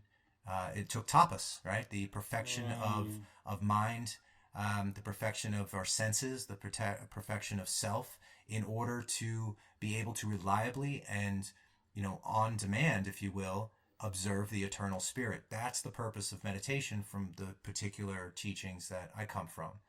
And it's in that psychedelics can occasion these. And yet, I think that's great. I think it shows us that it's possible. And afterwards, my hope for a lot of these individuals is that they have an opportunity to shift them out of self, be able to observe themselves, and then they choose to go on a path of self-inquiry and discovery that ultimately leads to a practice of how they approach life. And it doesn't necessarily mean more psychedelics. It means developing a relationship with self and being an active participant, versus a lot of us, tend to be the tail on the dog, where we're getting told where we're going. And I would much rather see us taking agency and being an active participant in our recovery, an active participant in our life. Yeah. So since I had the previous phone call with you, I have been thinking a little bit about, I feel like there exists a kind of gulf between the world of material and natural science and this world that they call they're like woo-woo, they'll like believe anything kind of thing. And, I feel like I'm someone who has personally existed in some form or another in both of these worlds. And it's a little bit disheartening that they're so separated, that, a lot of these experiences by the vast majority of scientists, they would just not even want to hear anything more about it, but they'll hear something like this experiences. It's all just hallucination. It's not true. It's, whatever. So I feel like science operates with some cultural dogma as well. And I think this separation is not something that really serves us very well if you think about the broad goal of humanity, which is, you can think of it as each of us is scoping out some little, it's like the six blind men and the elephant, and we're just scoping out some little part. We have some little window into reality, and some of the windows are like fighting with each other, like, this is the truth, this is the right window, that what you're looking at is like not true, etc. And the people looking through the other window is like, no, we're true, you're looking at some strange TV, that's not reality. So I feel like it would be really cool to be able to unify some of these and like soothe some of the culture battles between science and I feel like one really cool thing that psychedelics do is that they somehow really lie at the interface of science and spirituality. They are like these molecules that appear in a lot of the times naturally occurring or synthesized chemicals, and you just like ingest them. It's not about, oh, sit down, think about this, visualize that. I mean, you just like put it in your mouth, and then you have these experiences. So at the same time, it provides an on-ramp for spirituality, as it does also for the scientifically curious investigator, because it gives you something a little bit more specific to be like, okay, so far we have only heard about spirituality and religion from all of this, like whatever mystical traditions, but here is something which is kind of reproducible in the sense that no matter what your pre-existing beliefs are, take this, ingest this, and see what happens, So that's kind of crazy. And one of the reasons that I'm studying psychedelics is that I have interest in both science and spirituality, and psychedelic experiences are something that kind of like force them together. Like now these two worlds will have to learn about each other and have to form some bridges and hopefully move towards a future in which the sum total of our knowledge is a little bit wider than any of these two worlds. So that's another reason why I'm also interested particularly in this blindsight phenomenon, even though it might have less to do with the psychological benefits. Like, just forget about the being. Just think about whether you can see the room, whether you can see this thing I'm holding in my hand. That's not really going to help you psychologically so much in whatever you're dealing with. But the reason that I'm interested is that that's something that lies also in the world that can be empirically tested. And therefore, it's something where you can start a question whose answer is going to start bridging, the two worldviews. So after I had my phone call with you, I was actually thinking, okay, so for a moment, if we start to think about how would a scientist go about testing this blindsight phenomenon? And the way that they would do it is something very similar to the way that you were thinking. It's like you can actually design a very simple experiment where you have a variety of objects or maybe things that you like don't show the participant in the beginning, and then after they reportedly say, I'm now being able to see the room, you just like bring these things in front of them and just ask them like either yes or no questions, or just ask them, what am I holding in my hand, and then you just have a series of them, maybe like 5 or 6 different objects, and if they're able to name each of them, then the chances that they're able to do it just by chance just keeps on vanishing and vanishing. There's still some chance that someone could somehow accidentally say the word, even though they're just guessing, but the probability can be calculated to become like astronomically tiny that you did that just by chance, And so one part of that would just be to convincingly see or test that this is a real phenomenon. You're able to see stuff. And then if you're able to see stuff, there are more interesting questions you can start getting into, which is, what is the nature of the visualization that I'm having here? Am I seeing inanimate objects such as, I don't know, tables or walls a certain way, but living beings, if they walk in front of me, do I see them differently, or is my perception of inanimate and animate objects the same. Okay, so that's one question that I thought of. Another question was, am I only able to see stuff that's really in front of me, or can someone bring a printed picture in front of me and it's just like, printed on a piece of paper? Am I able to see that picture? Okay, can someone bring something like an iPad or something, and there's a picture on the iPad, and through my closed eyes and eye mask I should not be able to know what's, but am I able to see that?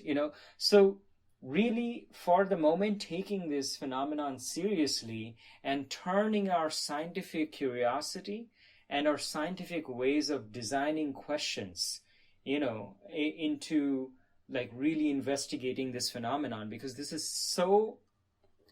I mean, I tried to look up online. I couldn't really see any research on this. I mean, you can find some research on the psychological benefits of Ibogaine, but this particular phenomenon, there's nothing. So if you think of this as an area of scientific exploration, you really have to start taking the very first foundational steps. Can you see it or not? Yes, you can. These are the broad categories of objects. In what way do you see it? And so these would be some of the first questions that you could start to answer through an experiment. And if it does turn out that this blindsight phenomenon is true, I think the ramifications of such a finding, first of all, you have to get to the scientific culture. Even if you can establish through your experiments that this is legitimate, I wonder how many currently existing journals would be like, yeah, we are going to publish that. And someone who could be like, this is so wacky. There has to be something wrong in how you did it, or some bias, or some self-deception. Like, for example, one of the participants that came back who did not have this kind of an experience so much, but I was telling him that I had heard a story like this. He himself was saying that, there are ways that you could like project an imagined picture of the room, because you hear the fan in the corner and it's like moving, so you can be like, okay, I see the fan. Or that you're waving your hand in front of your face, therefore your mind creates a picture to correspond to it.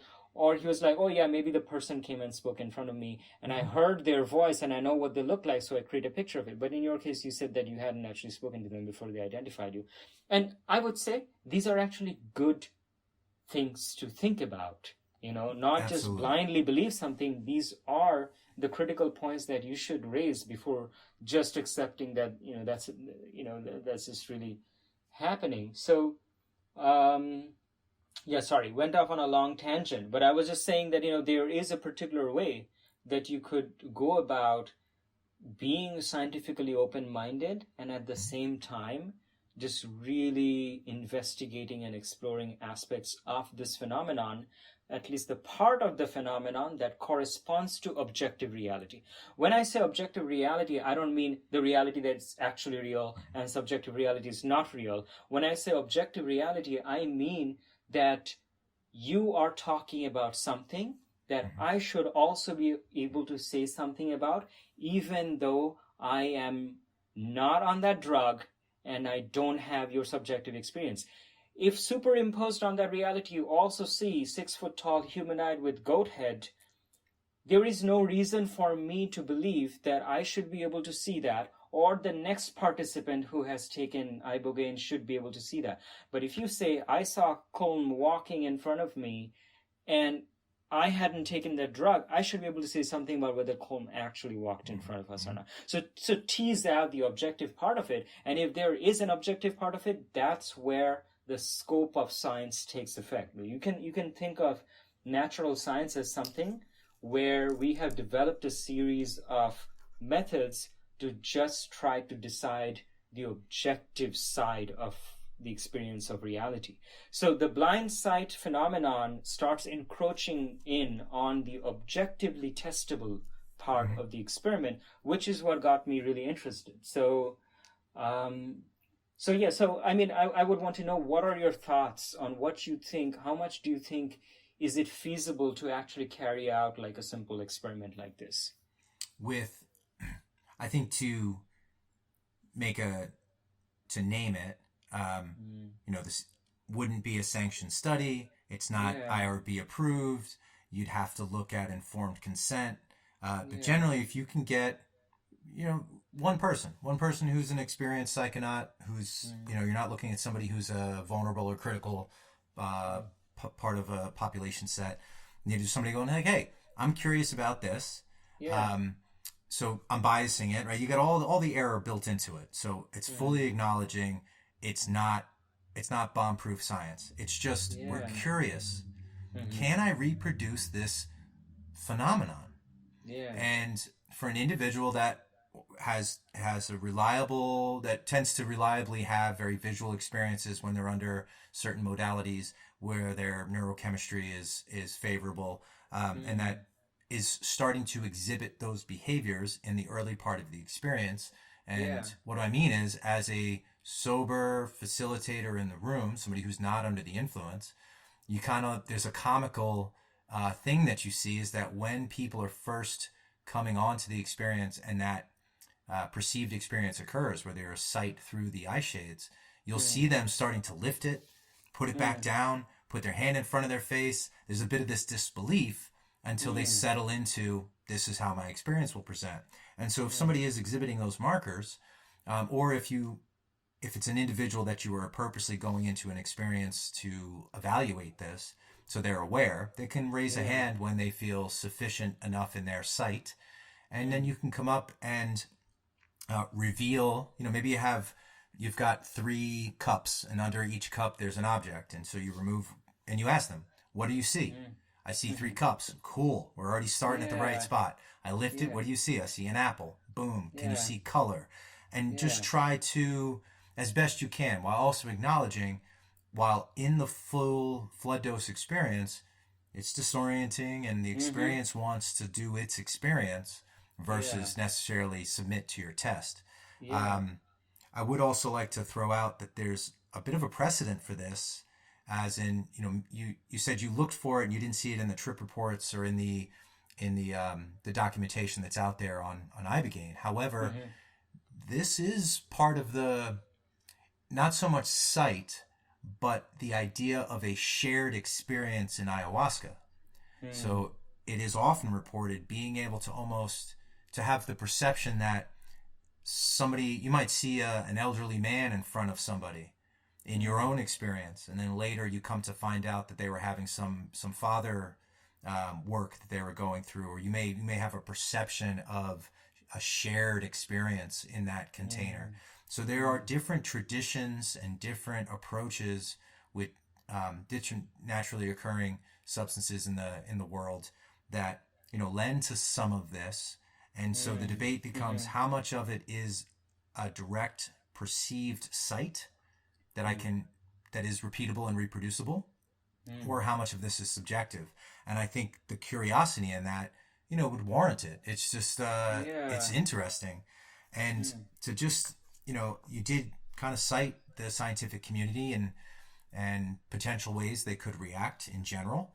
And it reminded me of Arthur C. Clarke's 3 laws, which are all applicable here, but the most applicable, in my opinion, is always the third, which is any sufficiently advanced technology is indistinguishable from magic. And right now, psychedelics are about as magic as they come. And they are amazing. So until we have greater understanding, and we're really looking at the resurgence, and there's a lot of debate on the label. I'm less concerned about renaissance or resurgence or third wave or what have you, but just naming it, that America has finally, or is coming out of its prohibitive period with these areas of study. And there's a great book for those that are interested called Chasing the Scream. And it goes through the history of the United States' drug war and how that expanded globally, starting at the end of Prohibition, when you had a bunch of out-of-work Treasury Department Prohibition cops that were the most corrupt force at the time, and they had to find employment. And they were used to go after marginalized communities in America, and then that became a thing that we exported. So, it's and I think it's corrupted the science. I think it's corrupted the research, or biased it, where we take a more puritanical view on all these things, and we take a very Western MD medical post-Rockefeller view of it, versus more of the longer established traditions and practices and approaches globally, primarily naming the East and the South American traditions, are way more curious.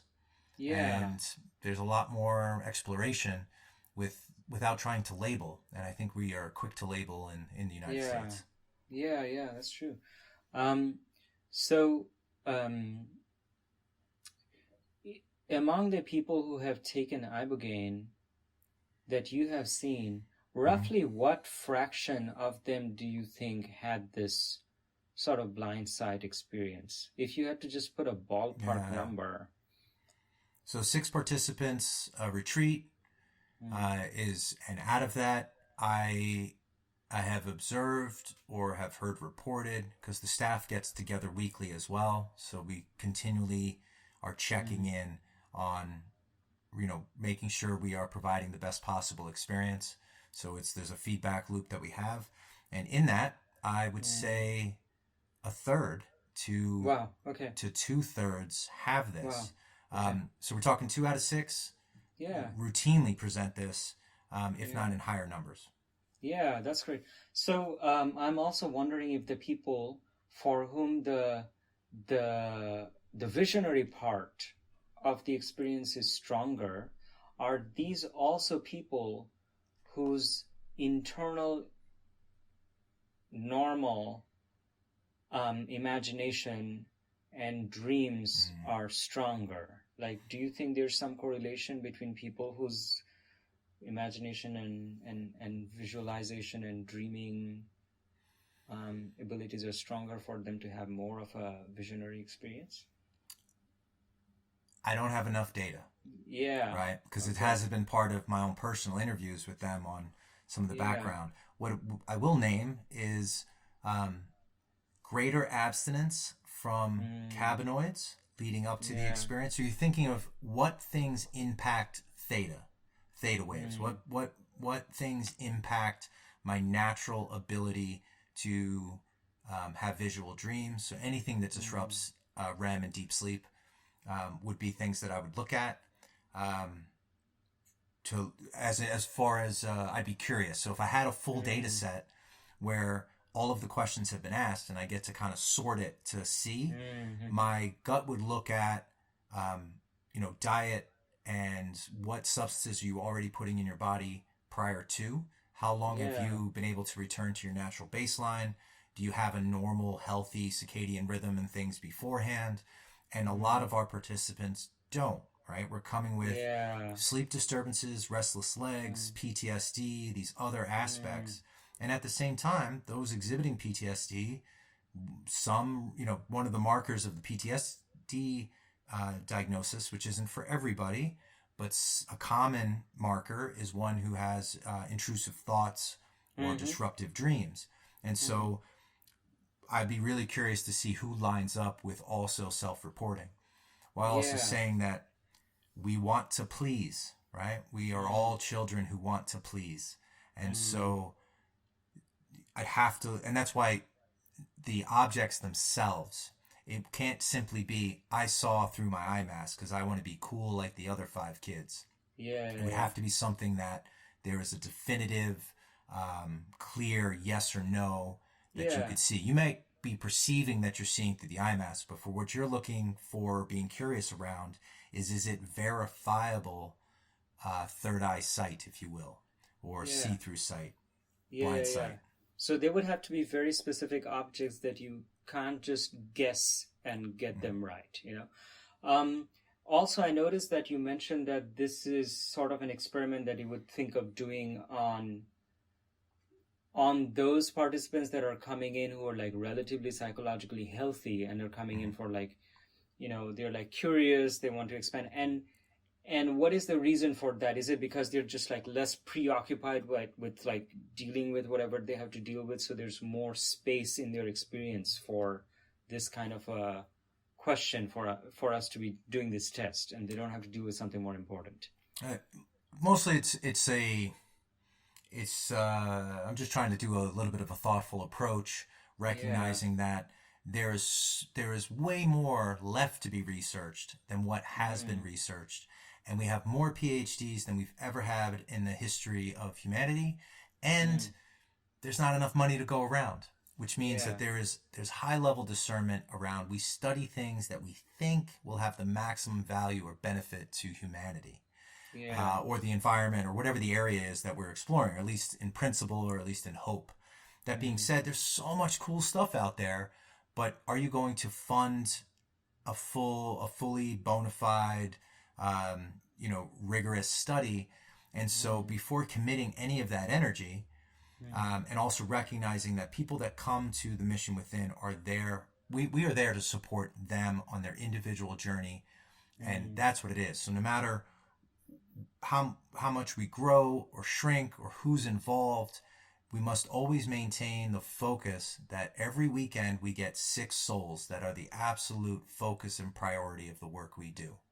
If at any point in time ego or self gets put in front of that, then we're in the wrong line of work. It is a very sacred space because of the amount of trust that is given to us for that period of time, and I want to always respect that. Meaning, if you are psychedelic naive, you really can't have informed consent on what it is I'm asking to evaluate.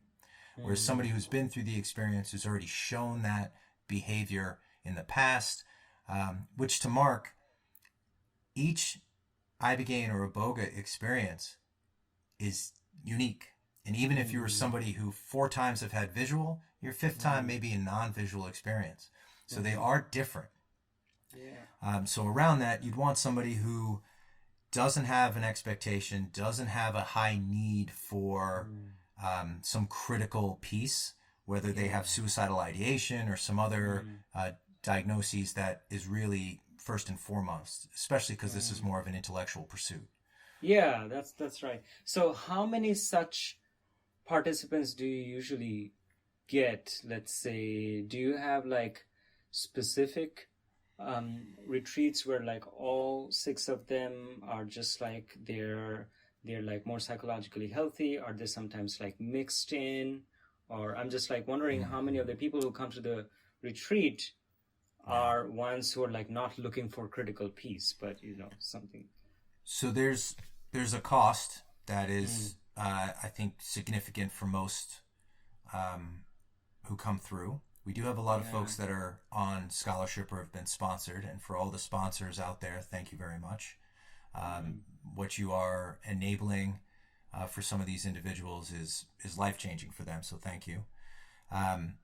Our focus is typically on those in need, and occasionally we get folks that are more seekers, but they are in the minority based on who we are primarily looking to serve and provide experiences for. That being said, the Iboga and Ibogaine community and space is small. It's a very small world. It is growing, and it is concerningly growing in certain aspects.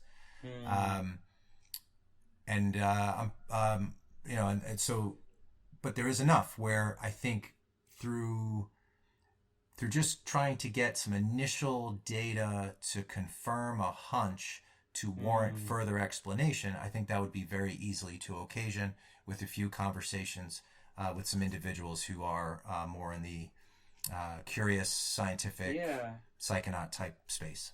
That sounds fair. The other experience that I heard about is sort of more along the lines of this film reel thing that you mentioned. So one of the participants that we had in our lab, he mentioned something about having been posted somewhere in the Middle East like years ago. Maybe like he was in Turkey or something like that. Don't exactly remember. But he said when he was going through the Ibogaine experience, he was taken back to a certain point in his memory. That was like years and years ago. He said he was in Turkey and he had gone into a Turkish carpet or rug store. Right. And this is a memory from a long time ago. And he said that all of a sudden he was back in that store and he was looking at this rug and he was able to see that rug once again in high detail, although the memory itself goes back like years. He shouldn't be able to recollect that with some. So and he was like, I couldn't believe that. I was just like, it was as if I was brought back into that moment again. I was able to see that. And that once again raises to me a lot of interesting questions. Like, is it once again a high resolution projection of the mind where it's making up details that does not actually exist? Or is it allowing you to tap into some repository of memory that we don't even know exists, that it can pull up a scene from years and years ago with all of this high resolution detail that you didn't even know was being stored at the time that you were having that experience? So overall, I'm noticing that there are certain patterns with the Ibogaine experience, and the way that I would like to maybe describe it is that it brings with it a lot of information and the ability to see things, not just see things that you shouldn't normally be able to see in the current time, but also things from your past, and sometimes it's things, from your future. For example, one of the recent participants came back and said that the Ibogaine asked him, would you like to see how your parents pass away? And, he said that he had attachment towards his parents, and so this was like a frightening idea to him. And he said no, and he kept asking him, and he said no. And in his mind's eye, he wrote the capital letters N-O and sent it out. And the moment that happened, a dark cloud closed in from everywhere. And my understanding from my conversation with him was that this is a particular instance of something that is a little bit more generally true in psychedelic phenomena, is that you have to trust the process and generally try to say yes to whatever it's trying to bring up for you. And if you resist, then usually what happens in a psychedelic experience is that it goes south. If you show signs of resistance. And he seemed to agree that, they had been told to kind of trust the process and say yes to whatever is happening and kind of trust the wisdom. So anyway, I'm digressing a little bit, but I'm just saying that whether from memory or through this kind of third eye blindsight thing, or of instances of maybe things that are going to happen in the future, in general, it seems like one of the main principles of Ibogaine is that it gives you access to all this information, and a lot of it is visual information. Yeah. Is there, kind of thinking of two, one on that resistance piece, and I'm familiar with the individual story, and I can compare it to a similar question but a different result in my own experience. So for him, something we often say is what you resist more often than not persists in the psychedelic experience, right? As in, if you find a difficulty, there's often an invitation to be curious, to view that these experiences are for you. That's why you took them. You go back to your why. That's why if you have a very clear and strong why, the Nietzsche statement is that you can overcome any how. So the strong why is what we're looking for as part of a check mark before we really let you into the experience, is to make sure you have a clear why. And so when you're in there, as long as that's the focus, there might be some other things that pop up. And so you're encouraged to be curious and to go investigate so that you get the maximum out of that experience. And at the same time, you have agency in there. So as you move about, we're not looking to cause unnecessary hardship or re-traumatize an individual. I'm not asking you to do anything. It's more encouraging you to be curious so you get the most out of it. And when you're in that experience, you're the only one in there. You're the one in the... I'm not there to tell you to go and do something else. There are some places that are more, that project more, and more of the traditional way is that you're actually guided, or that you are given instruction from an external party. Now, we make it more of an individual journey in there. So that's on kind of what you resist, persists, is more the idea. And then for this individual, he was asked, do you want to see how your parents would die? And there's more of a backstory of his personal relationship and his personal relationship with his view of death and some of these other aspects. So it's very personal. So for him, his experience was unfolding that eventually it was going to put him in a position where it really wasn't going to present anything else until he faced that particular fear. And that's what he was reporting out. In my own experience, I did go into the future. I didn't really spend much time in the past, or at least I have the perception of the future. And there were a few things shown to me, and I was also asked if I would like to see how I would die. And in that, I'm a death doula as well. It's kind of the opposite of a midwife or a doula that most people talk about. It's to sit with people. There's a foundation called No One Dies Alone, and the idea of sitting with people in their last 48 hours after they've been taken off life support so that they don't die alone. And so it's about reducing the amount of fear and increasing the amount of love in the dying process, and the view that it is just as beautiful and worthy as the birthing process and life and everything. It's just part of the cycle.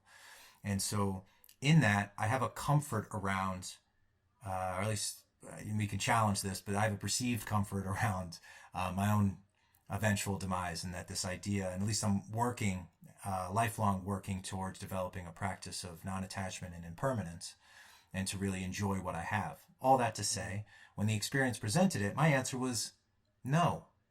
And I think more from the Stoic or Greek approach that life is a preparation for death. And that's ultimately how I'm trying to navigate this experience. And part of me wants to be surprised. I would love to be able to laugh a moment before death finally comes to me, because I'll finally know. And I didn't want it to take away the surprise. And that is what I said in the experience. I said, I don't. And it asked why. And I said, I don't want to take away the surprise. I would like to. And it said, for me, it said, good answer, and moved on. And we went and explored other stuff.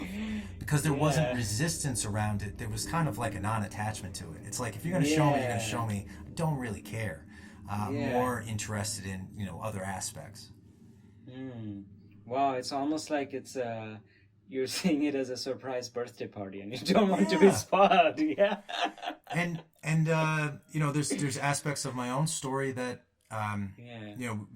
that necessarily aren't needed here, but there's I have both through combat, through a base jumping accident that occasioned me to fall 240 feet into the ground, and surviving it, and the recovery process from that, and I had a head injury that had a fractured skull when I was 9. So there's been opportunities in my life where the dice roll could have went differently. And in it, the realizing my own mortality and realizing the impermanence of things has kind of been ever present. I've also had death throughout my life, and that's probably what brings a certain comfort. And in all of it, there's actually a recent episode, or there's an episode with Bear Grylls on Hot Wings, and he's describing his own parachute accident. And his statement, I think, was super profound, and I'm going to lift it. And that's ultimately that he says, life is a privilege. And every day his back reminds him of that. And for me, it's every day my back and my foot, which fractured, reminds me of that. Life is a privilege. And I'm deeply grateful for the opportunity to be conscious in this lifetime. And I feel really deeply grateful for you giving me your time, because both in this conversation and the phone conversation that we had earlier, the feeling that I was getting was, Colton doesn't have to do this. He doesn't have to meet me with all of this openness and, all telling me all of his experiences. And I feel that it's kind of amazing, really, that my interest was first piqued by this client coming and talking about his Blindsight experience, which to my intellectual mind, having had a physics PhD and studying vision science specifically, I was like, oh, what the hell is that? I'm like really curious. And within days of that, I'm here talking with you, and I'm learning so much more, not just about that experience, but also about, the phenomenology of Ibogaine in general. And really, I think it's very tempting to take all of these for granted and be like, yeah, I heard something from a person, and then like they put me in touch. But I think there's like an element there of an opportunity for gratitude that, that life is, presenting me. I mean, okay, I am a part of this Fanzo lab studying, the clinical effects, but what I personally believe is that, sure, all of the beep boop measures that I'm making are eventually going to come out in some journal. It's going to have some kind of an effect maybe, and it's going to maybe marginally further my scientific career. But I think there's a lot of additional benefits here. For example, one of them is that I get to hear the stories of people who are about to go into a retreat, and then they come back from the retreat. I get some time when they're in the lab with me and they're about to do my eye tracking experiments, but I also get the time to ask them a little bit about, so what makes you want to go to this retreat? What are the feelings that you're having right now? And after they come back from the retreat, they're like extra chatty a lot of the times. I have a harder time keeping them in the time limit for my experiment because they just want to talk about it. And a couple of times they have actually told me, Neil, you're the first person in the lab that's actually asked me what my experience was like. And that's kind of a little bit by design. They don't want to contaminate their objective data collection with, subjective. But the kind of data that I'm collecting is objective anyway, just supposed to look at pictures. So me hearing their story doesn't affect it anyway.